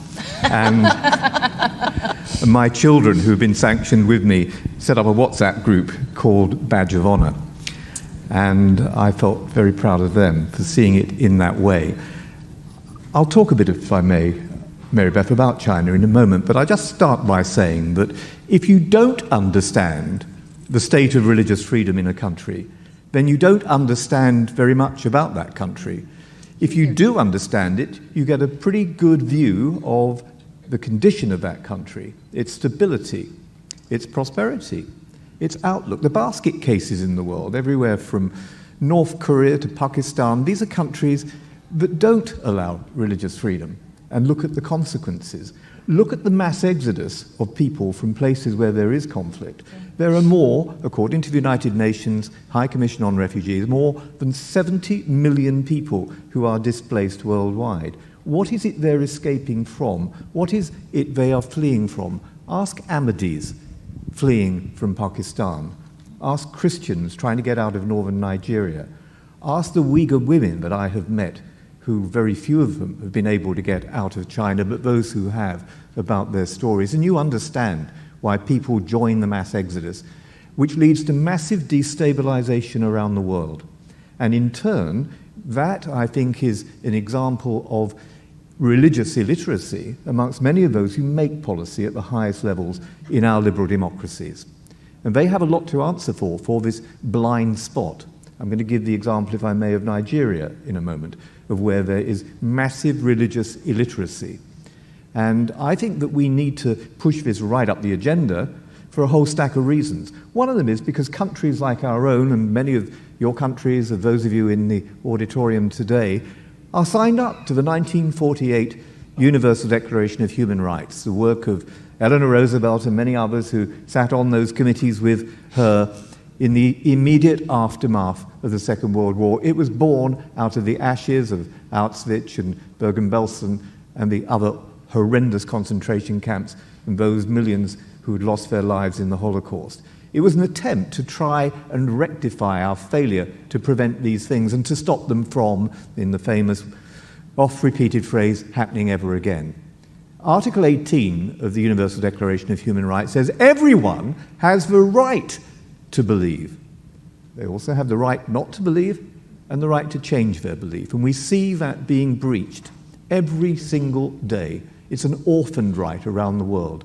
And I want to know why it is that others who believe in the fundamental principles of human rights do not stand up for religious freedom in their legislatures, in their parliaments, and in the highest corridors of power. And they need to do it not just because it's the right thing to do, not because of the wicked things that are happening to people who are being persecuted, but they need to do it also because it is a harbinger of worse things to come when you ignore it. It is the canary in the mine. It's a barometer, and we know what barometers do. They measure the future patterns of weather. And if you look at what's happening with religious freedom, you get a pretty good idea of what's coming your way. So let's go back to the two examples I mentioned, and then perhaps we can unpack this a little bit more. I mean, Nicole's got a lot more, I think, she's already said a lot, but is of real value, and I personally would look forward to hearing more. Freedom House is an organisation I have huge respect for. In the case of China, I first visited China as a young member of the House of Commons in 1980. In my city of Liverpool, where I was a member of Parliament, we had a large Chinese community, people who had escaped from Mao's China. Remember, 50 million people had died during the Cultural Revolution or through the wicked deeds of the Chinese Communist Party. So this is not a story we're unaware of. We know what they are capable of, and leopards don't change their spots. In 1980, I got to Shanghai, and I saw, still imprisoned, but able under house arrest, to come to a window each night, a man who'd been 40 years in jail. And this was Bishop Kung of Shanghai. Cardinal Kung made a cardinal in pectore in secret by John Paul II. This was a man who suffered grievously. I know Cardinal Joseph Zen well. He is a truly good man. I would say that he is one of the greatest Chinese Christian leaders. He's been arrested, as you probably all know, in Hong Kong. Many of those in prison in Hong Kong today, where we see the destruction of democracy, guess what? They come from religious Christian backgrounds. I know Joshua Wong personally. I've chaired meetings for him. He's a young man who comes from a Christian background. He's in prison. I know Jimmy Lai personally. He founded Apple Daily. He is in prison. Why? Because they uphold the rule of law and they believe in the kind of universal values contained in that Declaration of Human Rights I referred to earlier on. They believe in democracy as we do. Who doesn't? The Chinese Communist Party. And they are subverting the international agreements that were made in the case of Hong Kong. They threaten Taiwan on a daily basis. We know what they did in Tibet. We know what they do to any dissident or defector who dares to speak out. Think of that young Chinese Christian woman who went to Wuhan to try and shine a light on the origins of COVID-19, Zhang, who is festering in a jail. Or Pastor Wang Yi from one of the Protestant free churches, who is in jail because he dared to question some of the ways in which the country is governed. Think of forced organ harvesting the Falun Gong practitioners and others. And think of the million and more people in the Uyghur re-education camps. Sir Geoffrey Nice QC chaired the Uyghur Tribunal. He was the prosecutor in the Milosevic case. He knows a thing or two about atrocity crimes. They found, just 6 months ago, having had a year of taking evidence in London, they found that there is a genocide underway. Mike Pompeo, to his credit, on the day before the previous administration went out, named it as a genocide.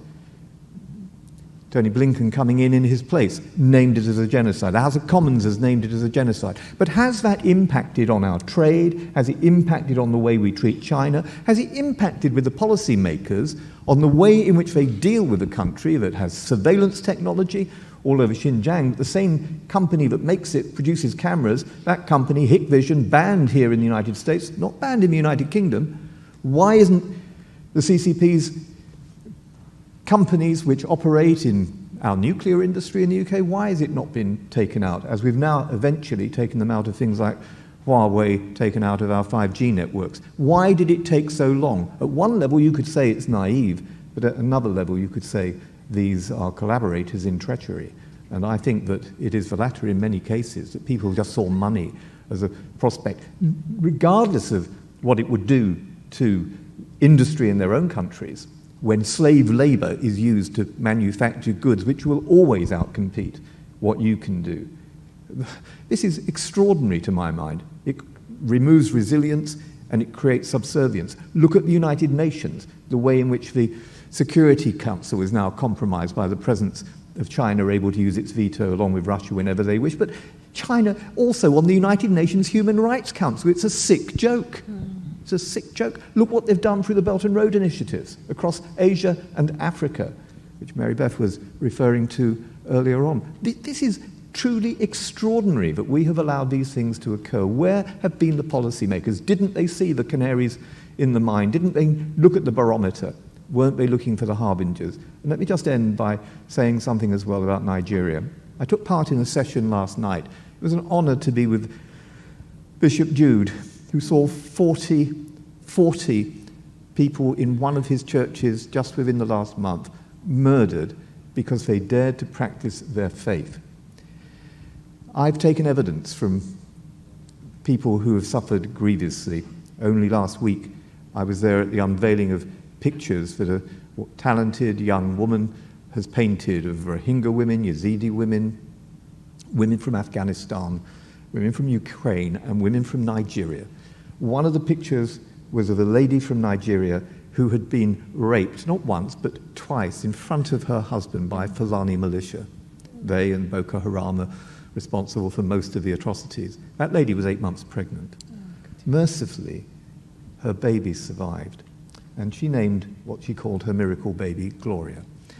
Sitting alongside the lady who's written Leah Sharibu's biography last night, whose name also happens to be Gloria, sitting alongside Maryam Ibrahim, for whom I campaigned many years ago when she was jailed in Sudan.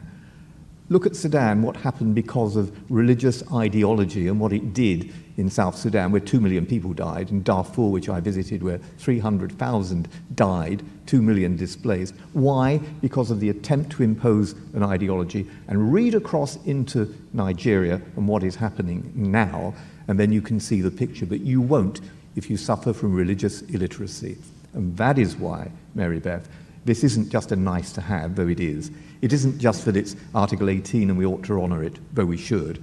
It is because it gets right down into the quick of where our national security interests lie. And those policymakers who don't get that do not understand the world.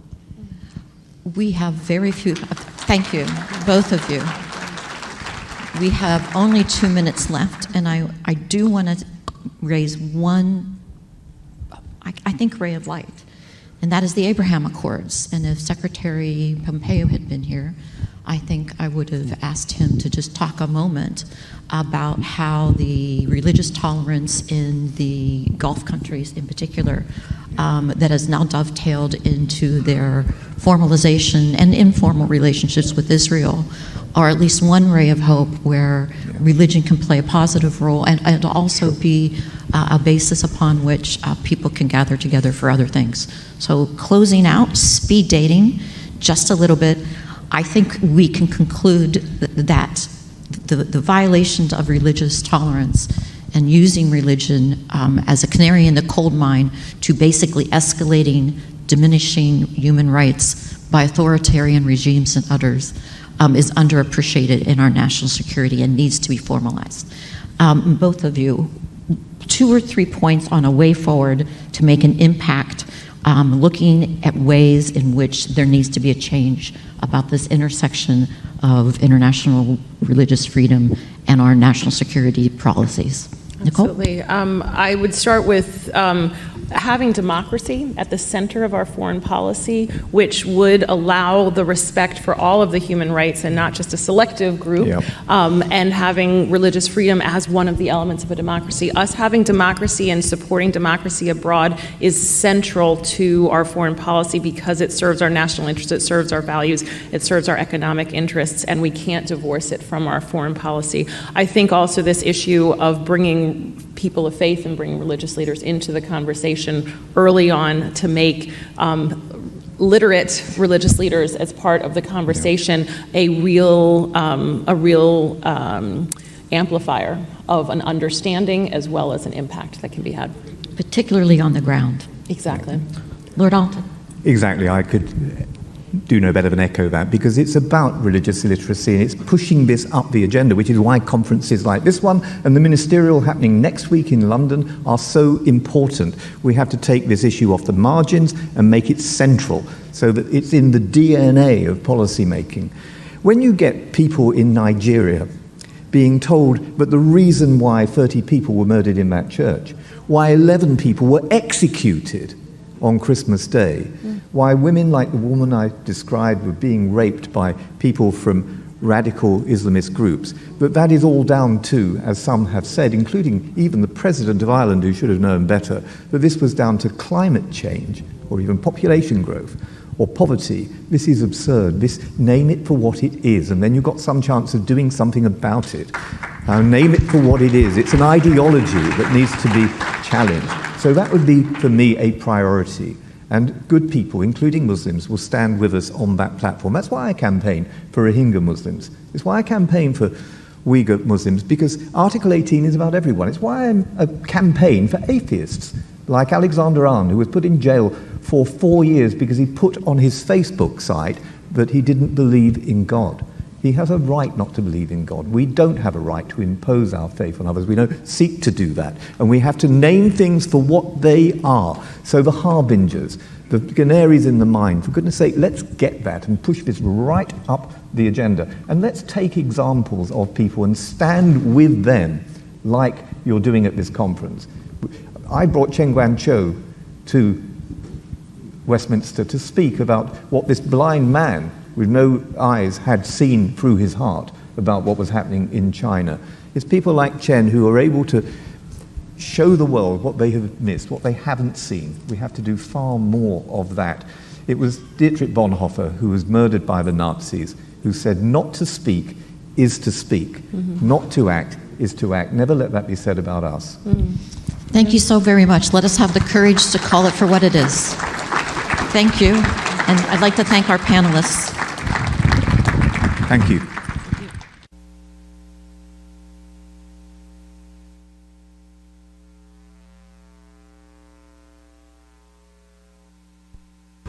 Good morning. As Speaker, it is my privilege to address so many passionate voices for liberty at this year's International Religious Freedom Summit. Thank you to the summit's tireless organizers, including our co-chairs, Ambassador Sam Brownback, thank you again and again, and Katrina Lantos Sweat, who is proudly carrying on the legacy of her father and my friend Tom Lantos. This summit is an opportunity to reiterate a basic truth, that the freedom to worship without fear is a foundational human right. It is a cornerstone of any democratic society, a right that transcends borders, ethnicity, and gender. But right now, tyranny and bigotry pose urgent threats to this freedom. And as you will hear today, religious persecution continues to harshly and disproportionately impact women. That is why this conversation, Religious Minority Women Overcoming Persecution, is so critically important.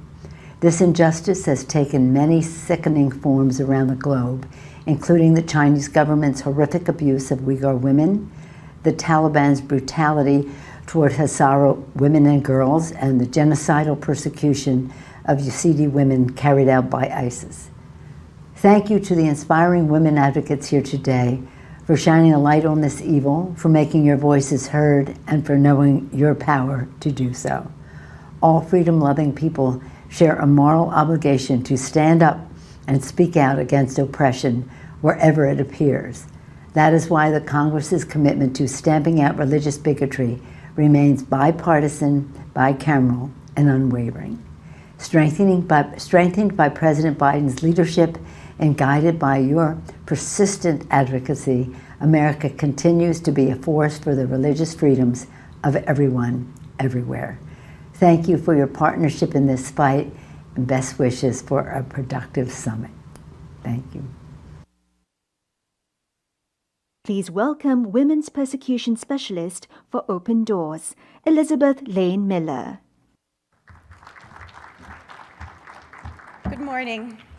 Our theme for this segment has some positive, though challenging aspects. Overcoming religious persecution. But how do we do that when what we're up against is an attempt to destroy an entire marginalized religious community? In many ways, genocide is persecution taken to its logical extreme. Religiously motivated genocide is an intentional series of strategic acts, only one of which is causing direct physical death. That's not my definition, but it is a paraphrase of the UN Convention. This definition is important because it invites us to uncover and name the more hidden and long-term actions which seek to destroy communities. And many of these subtle, yet equally destructive actions focus on the women and girls of religious minorities. Within marginalized belief groups, vulnerability does not just come from being part of a minority religion. Other aspects of an individual's identity may compound their vulnerability. In addition to gender, these factors could include age or ethnicity. And each of these additional vulnerabilities can be exploited by actors hostile to the individual's faith. In many contexts, being a woman carries a whole host of gender-based inequalities that are not experienced by men in the same environment. These might be legal or economic inequalities, or based on cultural norms. Every one of these vulnerabilities creates the opportunity for religious persecution. When it comes to women and girls, religious persecution blends into and amplifies existing injustices and inequalities. The result is that women and girls more commonly experience invisible forms of persecution. Open Doors World Watch research has been tracking religious persecution dynamics according to gender since 2018. As I note some of the findings from studying the Christian community, think of this work as a case study that might correspond to what other faith or belief groups experience. The distinguishing differences that we see are that men commonly experience visible strategies of religious persecution, often enacted more publicly, whereas women more commonly experience invisible strategies, which often involve shame and sexuality. For women, violence often happens behind closed doors. Forced marriage or house arrest are effective tools to control women and girls, as well as any children they may have. Consider the experience of Lucina, a young woman from South Asia who experienced these violations firsthand. At 19 years old, she was kidnapped and trafficked into a forced marriage. She was kept a prisoner during COVID lockdown. She was trapped with her persecutors, forced to work like a slave, systematically abused, and severely malnourished. Too often, women and girls face a combination of sexual violence, house arrest, and forced marriage, like Lucina. This leaves women and girls alive to suffer lifelong isolation and abuse, a kind of living death. Now, after lockdown, Lucina was rescued. The question was, would her family accept her back? Could her son, from this forced marriage, have a future in her father's church? Often, we see in cases such as Lucina's, this is when shame and stigma could have continued her suffering and acted as an ongoing sentence of living death even after rescue. These are the invisible means that are used to destroy marginalized religious communities. Destruction is sometimes in the form of immediate death, but some means of destroying a community are not immediate. They are more devious or involve drawn-out suffering. So how to overcome? Lucina's father did so by choosing not to participate in the shame dynamics which shatter families and speed the destruction of whole communities. He said, "This is my daughter, and her son is my son." Communities can even choose to resist gender inequalities, which increased their community's vulnerability to religious persecution in the first place. I'll be focusing further on this topic tomorrow at 2:30 p.m. in River Birch B in the session on women and girls persecuted for their religious beliefs, along with some others, Judy Golub, Kyle Bernargeni, Dr. Samina Salim, and Sharifa Shakira. I'm so delighted that this summit is shining a light on the violations women and girls face because of their faith. There is so much to learn and so much we need to do. Thank you.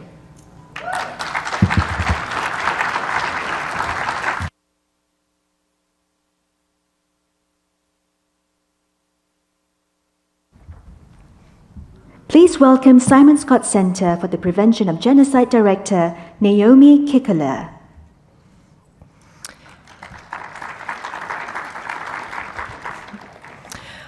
Thank you. On behalf of the United States Holocaust Memorial's Simon Scott Center for the Prevention of Genocide, it is a deep honor to be able to participate today. As an institution that serves to preserve the history of 6 million Jews and others' experiences of what happens when religious persecution goes unchecked, today's conversation is critically important. Our institution is a symbol of the resilience of survivors, but we're also an institution that seeks to ensure that future generations do not face similar persecution. We know that prevention is possible, that early engagement to respond to emerging signs is a cost-effective alternative to waiting until mass atrocities have started. We know that processes and individuals within governments tasked with prioritizing protecting religious freedoms matters. We know that the voices of those who are facing daily threats must be heard, prioritized, and made central to strategies to protect and to advance justice. We also know that to act requires political will, and so often key individuals acting within governments to advocate for vulnerable communities against those who in their own bureaucracies argue that other interests, be they political or economic, take precedence over preventing mass atrocity crimes or crucially seeking accountability for them when prevention has failed or was never tried. This is a false narrative. And we know that when religious freedom is denied, when anti-Semitism, extremism, Islamophobia, and a myriad of other forms of discrimination against religious communities is allowed to fester, other vulnerable communities also will be at heightened risk and a state's prosperity and stability undermined. During the Holocaust, the persecution began with the targeting of the disabled, then focused on the Jews, the Roma, Jehovah's Witnesses, LGBTQ communities, and innocent others. We cannot allow apathy or indifference to prevail. It is my deep honor to introduce our panel of remarkable women who are going to explore how communities can overcome genocide. We're fortunate to be joined by Azra Jafari, the former mayor of Nili and the first female mayor and first Hazara appointed mayor in Afghanistan. Evelina Ohab, the International Bar Association's Human Rights Institute's program lawyer, Rasemi deputy director, and Coalition for Genocide Response co-founder, and Pari Ibrahim, the founder and executive director for the Free Yazidi Foundation.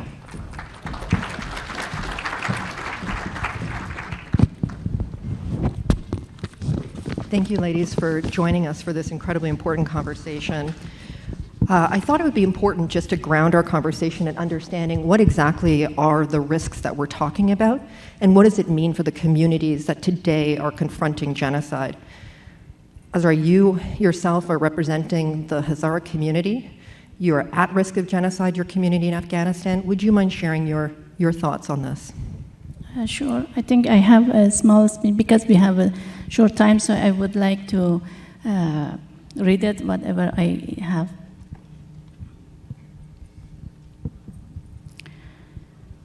The Excellencies, ambassadors, senators, community leaders, civil rights activists, ladies and gentlemen, it is a great honor for me to be here today to be the voice of my people. I want to pay my sincerest appreciation to the IRF community for giving me this opportunity. My name is Azra Jafari, and I was appointed as the first female mayor in Afghanistan. Afghanistan is the multi-ethnic country, predominantly Sunni majority. Hazara are mostly Shia with a different look compared to the other ethnic groups.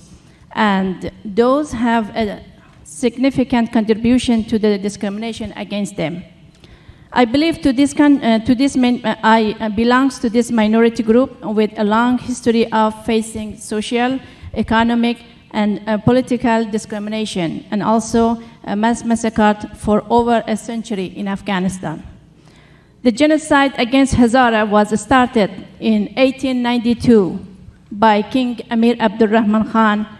He belongs to the Pashtuns and majority, which caused the killing of over 62% of our total population, enslavement, forced labor, and selling the Hazara men and women and children in the slave markets. History kept repeating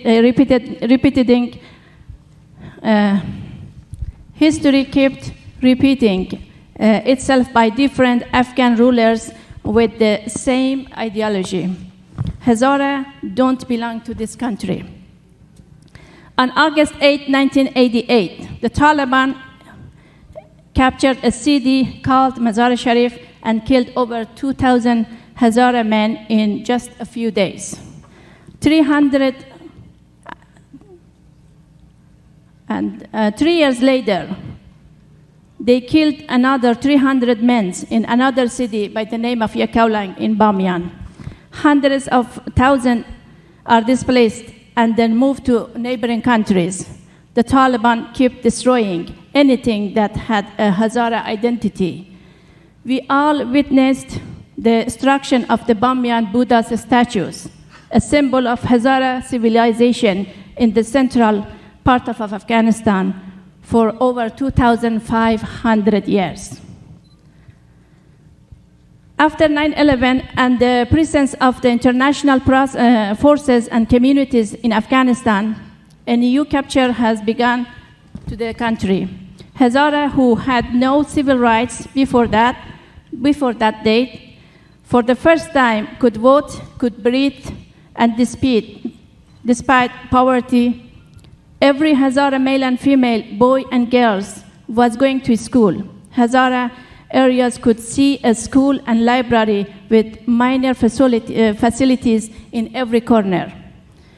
Despite of all this discrimination and terrorist attacks in Hazara schools, universities, hospitals, districts, and cities, we tried our best to use this golden opportunity. We became the symbol of peace and resistance in education, sport, civil engagement, and democracy. But unfortunately, with the collapse of Afghan government in August 2021 into the hand of the Taliban, Hazara are again in danger of facing another genocide. Thousands are already lose their homes. They placed, tortured, and killed. We are facing another genocide. We are facing another genocide after 20 years again. And let's do something before it's too late. Please, let's do something for this community before it's too late. Well said, great Nelson Mandela. I say to all those leaders, do not look to other way. Do not hesitate. It is within your power to avoid a genocide of humanity. I think this is a very powerful sentence for my community right now. And it is time to recognize the genocide of Hazara in Afghanistan. And I am here for this reason. I want to recognize the genocide of Hazara in Afghanistan. Please. Thank you.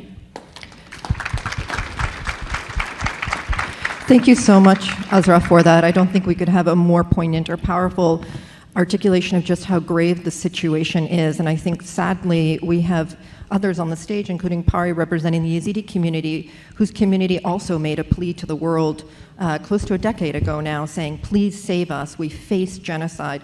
Here we have an opportunity in the context of the Hazara. I dare say we have an added obligation, given how many governments, including Western governments, were involved in creating, as you said, that moment and that space where your rights existed and where you had an opportunity to flourish, and then the tragic, very quick, rapid descent into the situation that your community is facing right now. Evelina, when we talk about what states can do, how governments can respond to the threats that Azra just mentioned, you've been very much involved in leading some of the efforts, especially marshalling legislatures, parliaments to respond. What can be done? Thank you very much, Naomi, and a big kudos to all the organizers for bringing us all together. Of course, when we talk, for example, about the situation of the Hazara in Afghanistan, we are currently talking about the serious risk of genocide. And of course, the US Holocaust Memorial Museum produced a briefing about the situation of the Hazaras, sending a clear message to states that the community is at risk of genocide. And we need to act. And I think it's really important to emphasize our duties. And of course, under Article 1 of the Genocide Convention, we have the duty to prevent and punish. And what is really important about the duty to prevent is that we don't have to wait till we see a full-blown genocide. And the duty to prevent and the corresponding duty to act arises at the instant a state learns or should normally learn of the serious risk of genocide. So again, we need to identify the risk factors of genocide, early warning signs, assess the serious risk of genocide, and that's when we're supposed to be acting. But unfortunately, this is not happening. And one of the big problems is that not many states actually monitor early warning signs and risk factors. There are only few countries that do this important and foundational work to be able to and to be equipped to prevent genocide, which is shameful of 7 decades after the Genocide Convention that we are still not up to this important work to be able to prevent genocide. And we've seen that with the Yazidi community. We've seen the early warning signs years and years before 2014, and nothing was done. Now with the Hazara community as well, we've seen the same situation with the Rohingya Muslims in Myanmar, with Uyghurs in China, and this needs to change. And one of the things that we need to push for is really for states to have the monitoring mechanisms in place to be able to identify early warning signs, risk factors of atrocities to come, and to act. And it's not enough to have those monitoring mechanisms. We need to have comprehensive response plans that are tailored for the situations, and we need also ownership over the responses to genocide. So we need designated individuals at, for example, the Foreign Office or State Department or the equivalent that looks into the situation, and once the serious risk is identified, once the responses are identified, follows through. We cannot just drop and move from one situation to another, because again, that's what we've seen in recent years. After the Yazidi genocide, we moved to the situation of the Rohingyas, we moved to the situation in Myanmar, then China, Ethiopia, now Hazara to some extent, but never really following up on the situation and just moving from one to another, and we need to change that. And because of that, of course, we've been working on a very important document that will be shared with you all, and it's the Westminster Declaration on Bridging the Gap in Genocide Responses. So I encourage everyone to have a look and to see how this document could be adopted in different jurisdictions. It was designed for the UK, but ultimately it could be adopted by other countries. Thank you. Thank you so much for that, Evelina, and just for so clearly articulating why it's so important that governments allocate the resources to look for the warning signs. As I mentioned, these are decades of persecution, decades of warning signs that exist, have dedicated offices. The United States has the International Religious Freedoms Office. That is somewhat unique in the world. We need to see that replicated elsewhere. To do that, all of us have to articulate why it is wrong to look at this issue as just a boutique human rights concern. This is central to foreign policy. This is central to national security for all of our governments. I wanted to turn to the question, Pari, of what happens in the aftermath of genocide when or I think it's not even fair in the context of the Yazidi to say the aftermath, because we actually have an ongoing situation. Thousands of women, girls, boys remain missing, held by ISIS. What does the pursuit of justice look like in those cases? Thank you, Naomi, and thank you to everyone from the IRF Summit who has organized this to again shed a light on the lives of those who are being persecuted for their religion or belief. In this case, my people, the Yazidi community, the Islamic State, in August 2014 committed a genocide. They wanted to eradicate the Yazidi people. We are not Muslim, therefore, and they see us as devil worshippers, as infidels, and we needed to be eradicated. One thing that we're seeing is impunity. Perpetrators are getting away with the crimes that they committed. People see these perpetrators as terrorists. These are genocidaires. These are mass murderers. These are rapists, pedophiles. They are slave traders in the 21st century. We see them get away with the crimes that they committed against our community, and it's ongoing. They are still committing these crimes against our community. And one of the things that we see in Iraq is the root causes that eventually turned into this genocide. They were never solved with the airstrikes, and we're grateful to the US and other coalitions that they did these airstrikes, but the ideology of the Islamic State lives forth in the communities in the Middle East. They see us as people of not the same. We are not equally treated. We need to start tackling these root causes to ensure that ethnic and religious minorities in the Middle East are able to survive and live. One of the things we're missing also is that communities themselves need to be supported to ensure there is a better future. We need more funding, we need more support, we need governments to listen to the suffering of our people. And we're grateful to the United States for seeing this as one of the governments specifically helping civil society to stand up their feet and support their own community.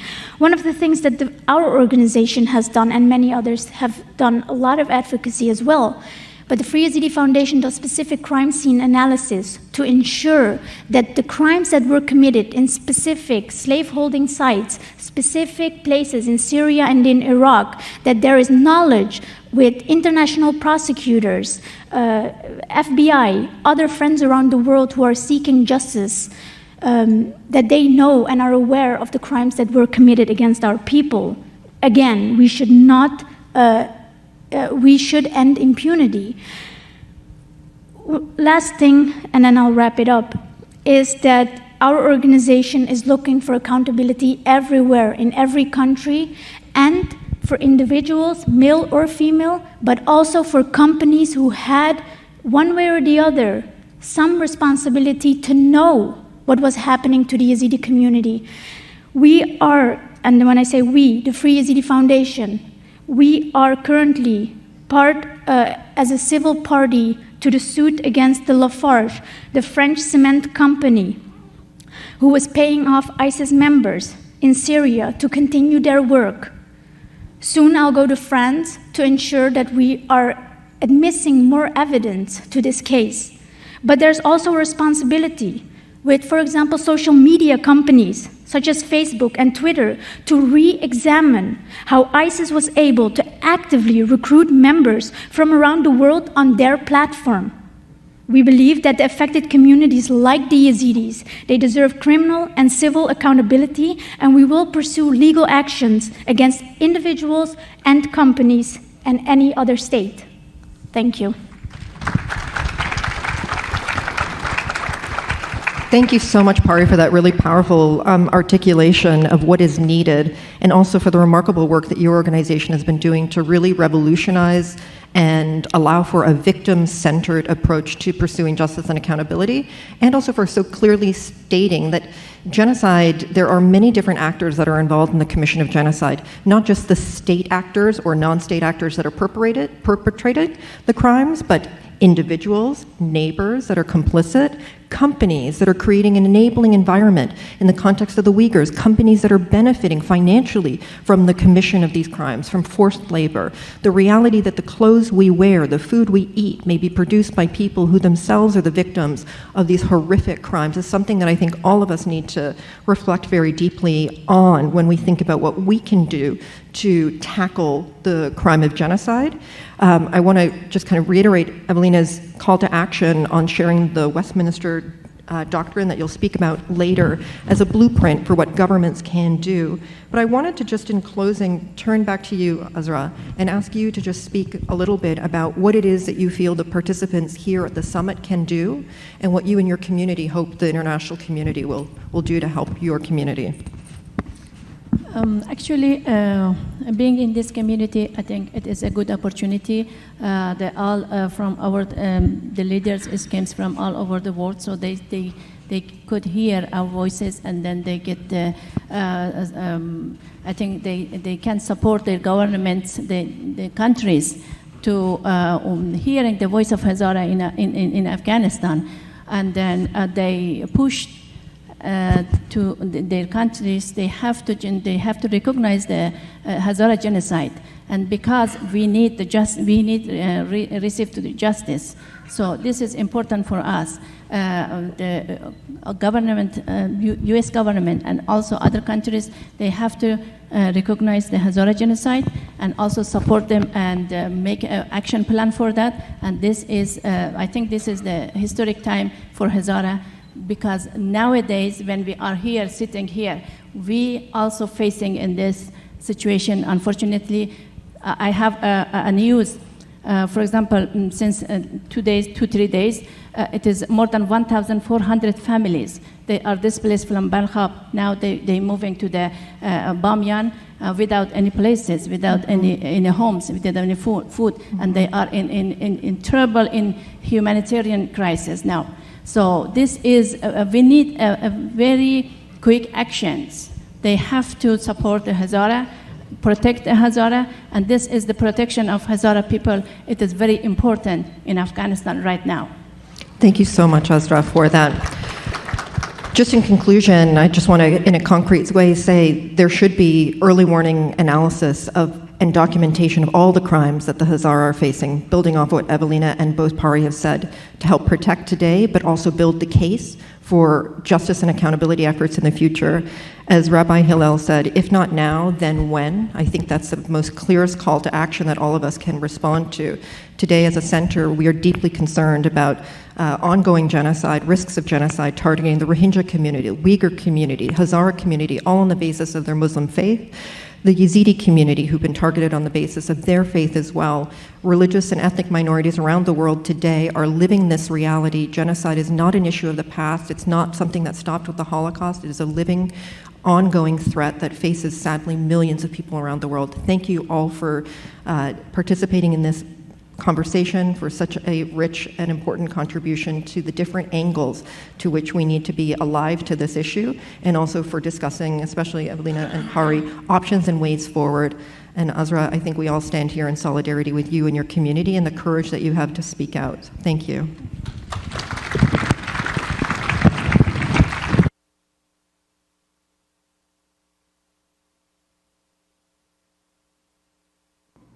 Please welcome Learned Hand Professor of Law Emeritus at Harvard University, Mary Ann Glendon.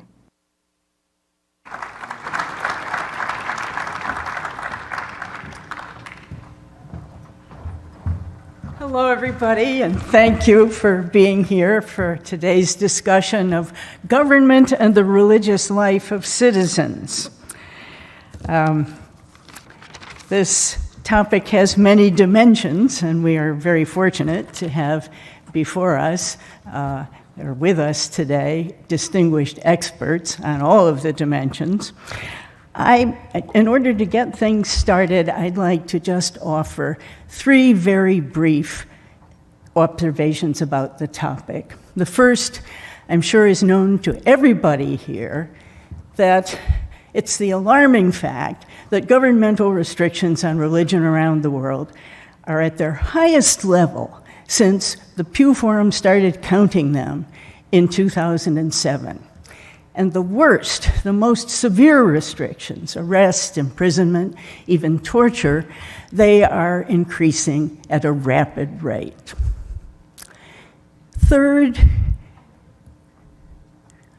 Second, those governmental restrictions are increasing at a rapid rate also in countries where their manifestations are less violent. They're less violent, they're less immediately shocking, but they do have devastating effects on the lives of persons of faith and faith communities. And finally, this is a disappointing observation that in many countries that pride themselves on being liberal democracies, tolerant societies, open societies, in many of those places, the governmental response to these violations and these situations has been less than vigorous. It almost seems sometimes as though when religious freedom comes into conflict with other rights or perceived important objectives, that it is religious freedom that is regularly subordinated. So our 3 distinguished panelists are going to share with us their wisdom on these and other dimensions of government's relationship to the religious life of citizens, and it's my privilege to introduce now, first, Dr. Andrew Bennett of the Religious Freedom Institute, Dr. Allison Ralph of the Aspen Institute's Religion and Society program, and Rabbi David Saperstein, former Ambassador at Large for International Religious Freedom. Welcome, everyone.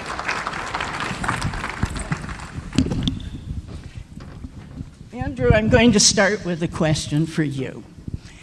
It's about the relationship between governments and international organizations and the many faith-based institutions that provide essential social services like education, health, aid to the neediest people in their own countries and around the world. Why has that relationship between governments and those associations become so fraught? Why has it have become a hotspot for religious liberty disputes, and what can we do about it? Well, I mean, this is a critical question, and for those of us that have been involved in advancing religious freedom at the governmental level, we see, I think that there's a bit of an amnesia and a challenge with formation in some respect.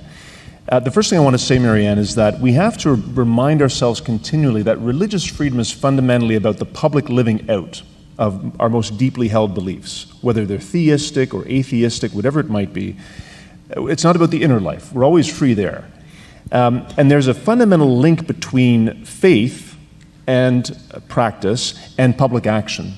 So people of faith act based on their faith. And so I think there's a real challenge right now with international organizations, within governments, around an amnesia, a forgetfulness about how faith-based organizations and faith communities work, and how their faith and their beliefs compel them and impel them into action, whether it's in the area of refugee resettlement, whether it's in the area of ministering to the poor, to the homeless, and so forth. And this is in countries around the world, but particularly in liberal democracies, I would say, including my own country of Canada and certainly here in the United States. We have to also recall that international organizations and governments can't do it all. They have a complementary role to faith communities. It's a different role. They can mobilize, and on a broad scale, what needs to be done to achieve the goals that faith communities also have, to help the poor, to feed the homeless, to comfort the migrant, and so forth, especially in conflict situations. Now, they're both limited in their respective ability to act. Faith-based organizations are typically more nimble, and I think more nuanced, and can act at a very local level. But institutional actors like international organizations, governments, need to be able to have an understanding of how to speak to religious people.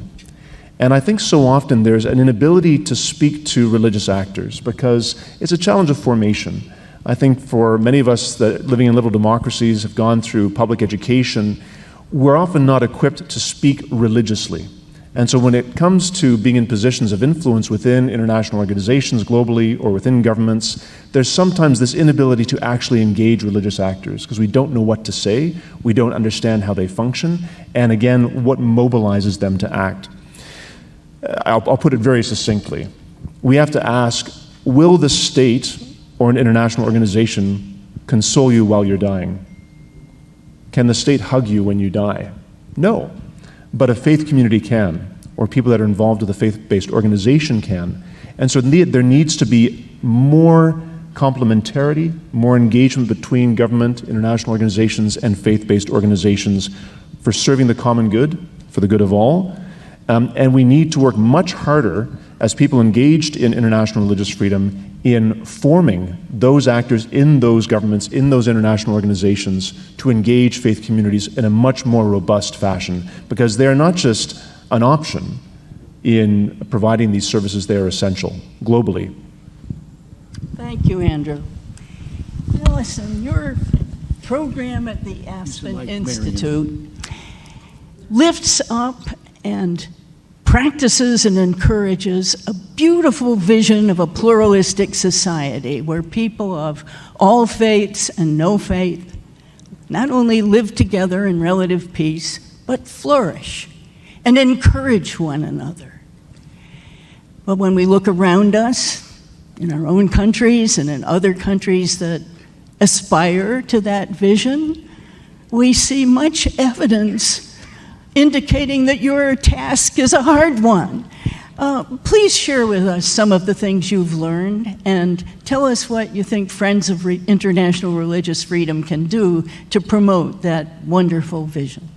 Thank you so much, Marianne, and such a pleasure and honor to be here with you and my other colleagues on the stage today and with all of you.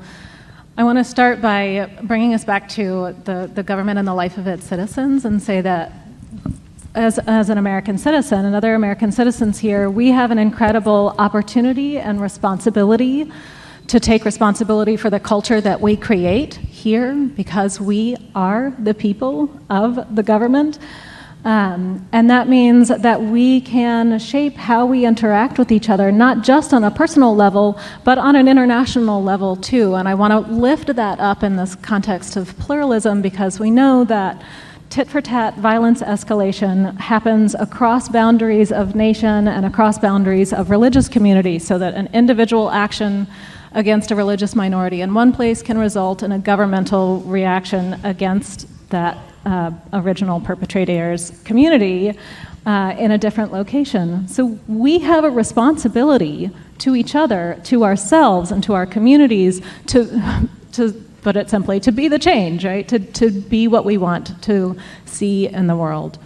And so I want to begin with that and with the recommendation to let's change the script on religious freedom rights in one precise way. We have a way of being where we are demanding our own rights and demanding rights for others, and I think that's right and good, but also it sets us up for this culture of defensiveness and attack and scarcity mindset and all of that stuff. What if we change the way of thinking to one of giving rights to one another? And that is something that as American citizens have the option to do, to gift rights to one another. It was really beautiful change and brings me personally out of the mindset of frustration when I see rights here in the States not being shared equally and equitably, and allows me to rethink how I want to respond to folks. And so that's one of the things that we know. We always say this is really about relationships. So if we ground that relationship in a culture of generosity for each other, that can affect not only our personal relationships, but our relationship with our government and other citizens here and elsewhere abroad as well. And I want to finally say, too, that I come at this from a perspective of a non-theistic, formerly angry atheist perspective, who came into this work being abused and bullied for being atheist by evangelical Christians. I know what it means to be on the side of the minority, and I also know that that treatment of me was wrong, and I know that I do not want to create that. I don't want to treat people in the way that I was treated. And so I offer to you, every one of you here, that freedom to be and to believe and to participate in your communities. And I also offer you the freedom to believe that I am going to hell. I really do. It's okay. Thank you so much, Allison. David, much of this summit has been devoted to discussions of restrictions on religious liberties and freedoms. But there are many places in the world where governments actually promote religion. And so I wonder if you could tell us how to think about places, established churches or other forms of promoting one religion or maybe more than one religion. How should we think about those in relation to the purpose of this summit, which is to promote religious liberty? Let me begin just by acknowledging the person who is the moderator of this program, because Marian Glendon's academic career, her public service, and her prodigious intellectual contribution to this issue and many others has had such an impact on our work and on America. There are three rubrics you can think about in terms of the relationship of government and the religious life of individuals that take us to your question. The first is in what religious freedom means. The first is those governments, and there are many, who ensure that nobody's rights as a citizen will ever depend upon their religious identity, their religious beliefs, their peaceful religious practices. That has to be a hallmark, without which you can't have religious freedom, and that is one way, by guaranteeing that governments can help nurture religious freedom. Secondly, there is the ability of governments to protect the fundamental rights of religious individuals and groups of people to practice their religion freely, which means, as I indicated for those of you who were here yesterday, it is inexorably bound up with human rights in general. If you do not have freedom of the press, the freedom to publish what you want, you can't publish your prayer books, you can't publish your sacred texts, you can't publish your educational materials. If you don't have freedom of speech, you don't have freedom of the pulpit. If you don't have freedom of protest, you don't have the freedom to engage in the prophetic witness as a moral goal to a society that our religions share in common here. So pushing the governments that strengthen democracy and human rights are contributing to religion and the ability to do what you were describing, both of you described before. And then the question is, what is the structure of that interaction? You have first those countries like I regard America, in which separation of church and state is pivotal. There's a debate in America, in this room, among some other folks here. And I think everyone knows I come from a position that sees the wall separating church and state as having kept government out of religion and allowed religion to flourish with a diversity and strength in America unmatched in a democratic world. Here, if that works, that is fine.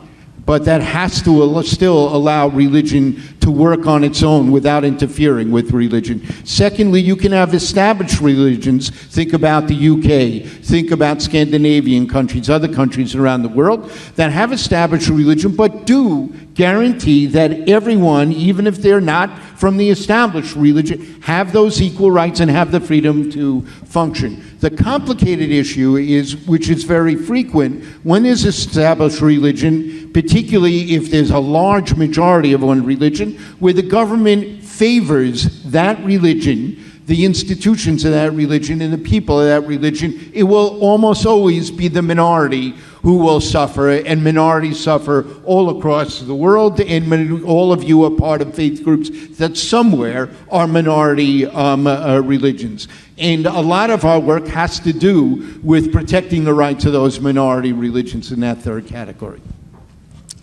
Hear, hear.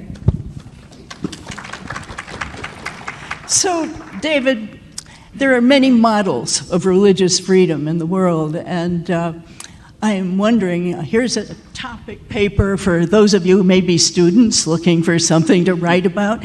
It would be interesting to compare the formal legal arrangements regarding church and state with what the actual data is about religious freedom violations in any particular country, and to see whether, let's say, you're better off in a place like France, where there's strict separation, or in a place like one of the European established churches.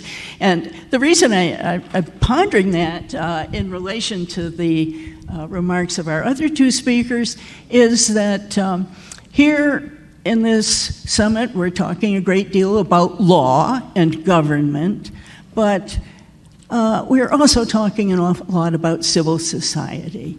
And maybe what we have to remind ourselves over and over again is that while law does have a certain effect on culture, culture generally is prior to law. I'm really glad you raised that. Without having a culture that embraces this idea of the fundamental rights I talked about that government gives, but without the culture that absorbs that, you can't have religious pluralism, you can't have religious tolerance, et cetera. So it's crucially important.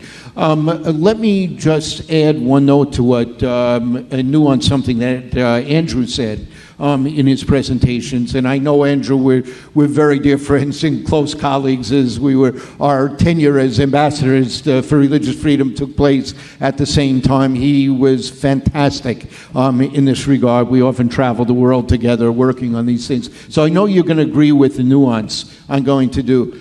But make no mistake about it. At the same time, the Pew numbers that talk about 80% of the population of the world living in remember, many of those are in the majority in those countries, and actually they think they live okay. So just in response to your question, it's a nuance. But in terms of your comment, Andrew, one of the most horrifying forms of religious repression that we see today actually do try to deny the right to believe what you want. When China is trying to destroy the culture of everything about Tibetan Buddhism and Uyghur Islam, is placing people to live in the houses of people to be sure nothing's being taught they don't want. When Russia is taking Ukrainian children away from their families and sending them to be raised by somebody else, they're trying to alter the inner life of people as well. And we should not make any pretense that, well, the integrity of inside, no one can ever touch that. In this world in which we're in, and where most social media brings ideas of, so deeply into the entrenched life of kids growing up, it is possible to alter that inner life, and that is one of the most dangerous threats of all. Thank you. I'm going to ask Andrew now, and Allison after Andrew, to offer some final reflections about government and the religious life of citizens. Well, I'm going to pick up on this point that David just raised, and it'll be my final point, is it behooves governments, if they're truly in the interest of advancing the common good, and that should be what every government is about, the common good of human flourishing or something akin to that, to understand how faith communities serve that same common good. And if they don't understand that, then they're going to really struggle to achieve the goals that they have as governments, public policy and so forth goals, that help to further that same common good. Let's take the extreme example that David just raised of China. I mean, if for the Chinese Communist Party to not see that these faith communities, including the growing number of house churches and so forth, that these could be forces for good at the local level in some of these provinces to support maybe some of the policy outcomes that the Chinese Communist Party has, whatever those might be, but to help with human flourishing and to take the burden off the broader administration of the state because these organizations can be nimble. Okay, they're not going to agree with Communist Party ideology, but they should be granted the freedom to operate so as to advance the common good. And governments need to see that no matter what country they're in. Allison. Thank you. It's hard to follow you. You know, I want to pick up on something that you have been saying about the ability of faith communities to do good in the world, and that is something that we lift up frequently at the Religion and Society program. We also want to make sure that we are not whitewashing anything and acknowledge the fact that people are terrible people to one another on the basis of their faith, and that we also need to be able to have that conversation openly. We need to do all of that and across all different sectors of society. One of the projects that I lead is about opening conversation about religion, about the good of religion. If you're worried about it, let's talk about it. Within the culture of philanthropy in the U.S., which is standoffish, as many of you probably know, about religious, faith-based organizations that can do so much good, and about religion-related topics in general. And none of that serves us well, that inability to talk about it.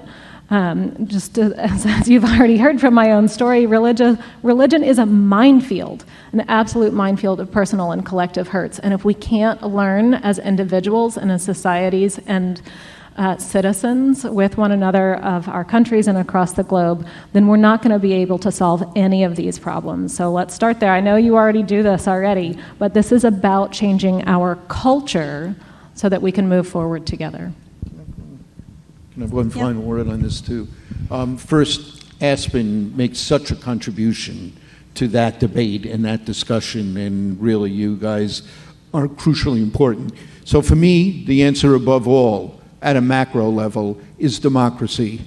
If the great democratic experiment in human history we are engaged in now fails, if autocracies and plutocracies that represent most of the history of humankind becomes again the norm, and if the coercive power of government is used to pick and choose which religions can thrive and which cannot, we will not have religious freedom, and every religious minority will be left without rights and without freedom to function. So the battle for democracy and human rights is really the battle that will determine whether or not we succeed with our focus on religious freedom. And all the more reason, friends, to thank all of you for being here, because as Ambassador Brownback said this morning, it begins with us at the grassroots level. So thank you, God bless you, and thank the panelists.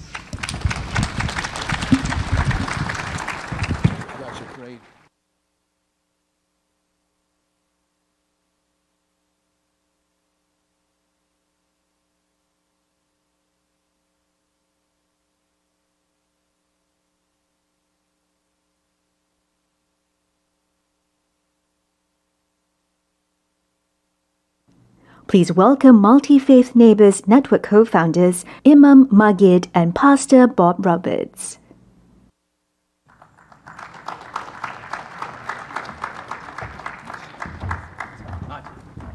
Magid, over here. This is where I want us. If it wasn't for me, you'd be all over this room. Go ahead. You know, the reality is rule of law is important. It matters. You've got to have laws that protect religious freedom. But is that enough? No, the law is not enough. We need to have relationships. It's all about relationship. You can have all the law in the books, but if people do not build relationship and understanding between one another, they will not respect, they will not protect one another, religious freedom. You know, Majid, that's true, because I used to be petrified of Muslims. I thought that they wanted to kill all the Christians and take me out. Not all Christians, maybe you, but just teasing. It is the misunderstanding and misconception that we have with one another.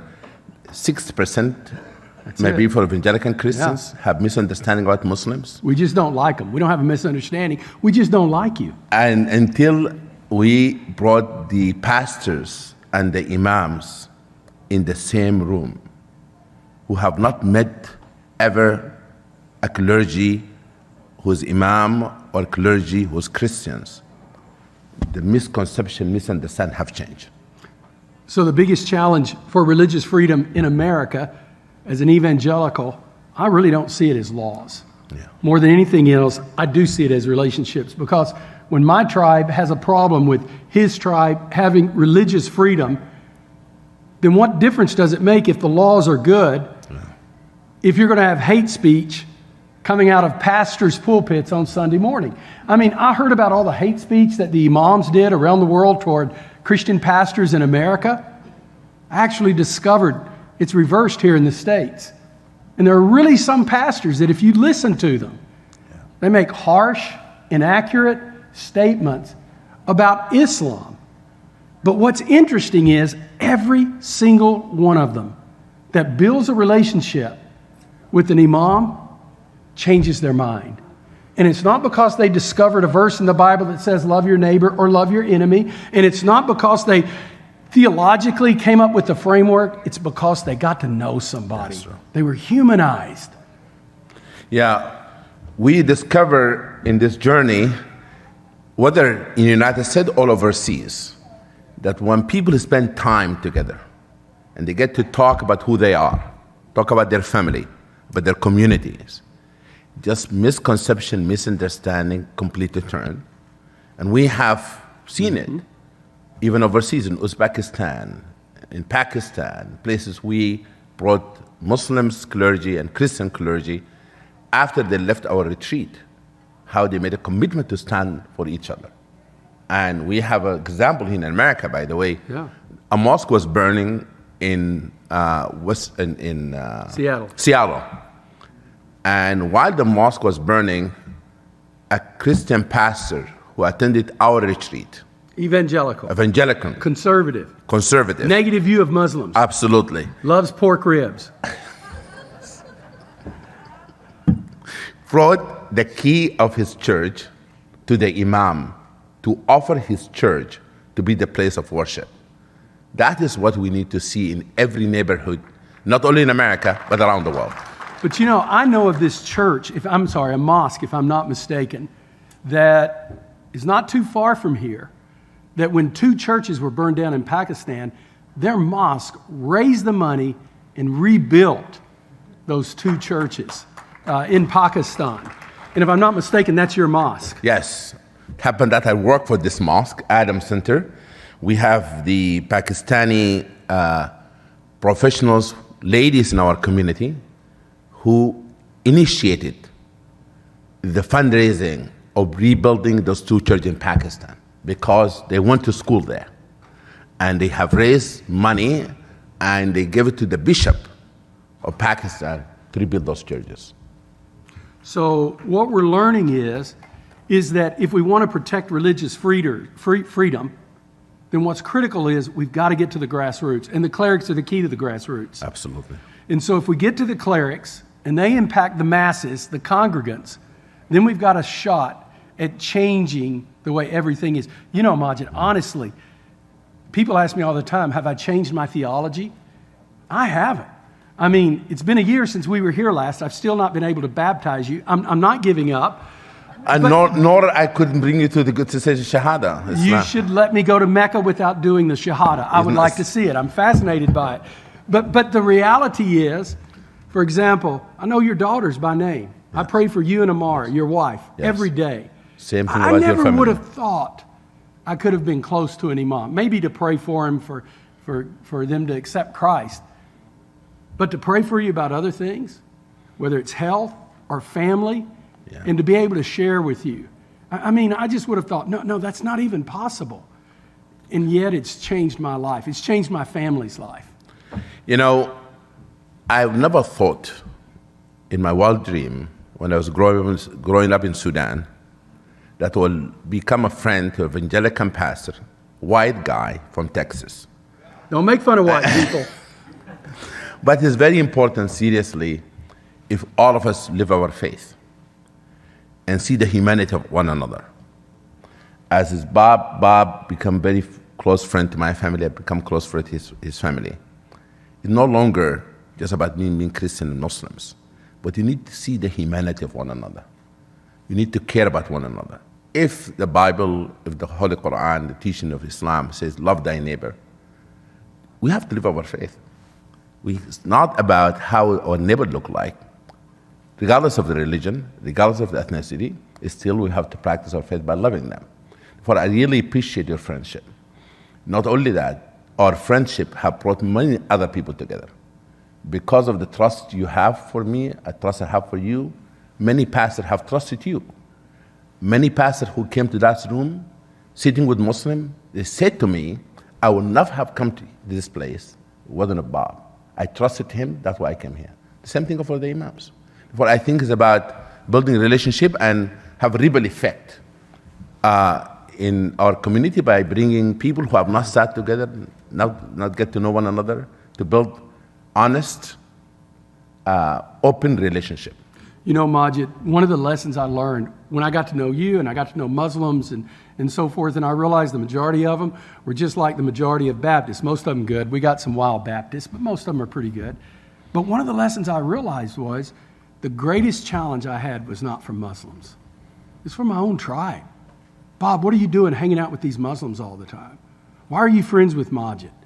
You know, and a lot of times I've just had to learn, if you love people, it's going to be people from your own tribe. You know, they said, you know, you're a Muslim church or whatever. I said, no, I'm not. I want to baptize every one of them that comes in our doors. But that's not enough. There's some people in your religion, their goal is for you to hate people of another religion. That's true. And that makes no sense, especially if you're a religion like Islam or Christianity that wants to spread. Who wants to follow your religion if it's a religion of hate? Who wants to do that? It ought to be something that's different. And I am, Majid, I'm excited about the younger generation. I mean, my kids, you know, they go to Ramadan. We have their friends come to our church for Easter. We've had Muslims and Jews and everything else in our home for Easter and holidays. They like biryani and hot food. I like biryani, and I love all the dips, and I love lamb. Y'all got me hooked on lamb. So let me ask you this, Majid. Yeah. What do you think? I mean, grassroots. We're not talking to a room full of pastors. We're talking to diplomats, probably a few clerics and so forth. But what would you say, if you're going to do something grassroots, what is the most important thing someone could do here? I mean, we don't think about relationally getting along as being core to religious freedom, but it is. What could everybody in this room do here today? Number one, get to know your neighbor in a real sense. Not just saying hi to them when you taking your mail in the morning. Get to know them. Open your house for your neighbor. Number two, that people have to, as we always say, find a project in your neighborhood where you improve the neighborhood by having social services. Remember the theory we have, head, hand, and heart. Yeah. We ask people to work together. If they do that, then perhaps maybe the perception of one another changes, and then develop this connection of the hearts. Therefore, we want people, when they talk about religious freedom, not to be lip service. Yeah. Go in the neighborhood, get to know someone who does not look like us, does not believe in the same religion as we do, and build a relationship with them. Open your home to them. I love you, Majid. Love you too, brother. Let's go eat some lunch. All right, thank you.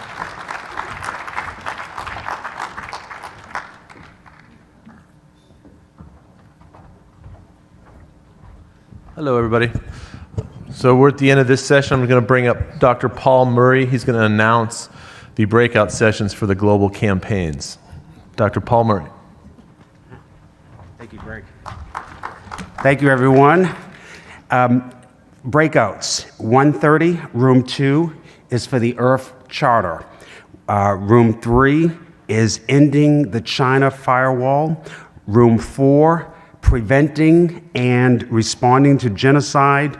Boardroom 5 is Combating Anti-Semitism. And then at 2:30 in Boardroom 5 is also Ending Blasphemy and Apostasy Laws. Breakout meetings at 3:30, the Anacostia Saloon. E is Combating Anti-Semitism track. And then at 4:30, Anacostia Saloon is GC on Women in IRF. And right now, everybody is heading over for the lunch. If you have a ticket for the lunch, that's at the Rock Creek Ballroom. So go ahead and head right over there right now, and we're getting ready to start there. Thanks so much everyone.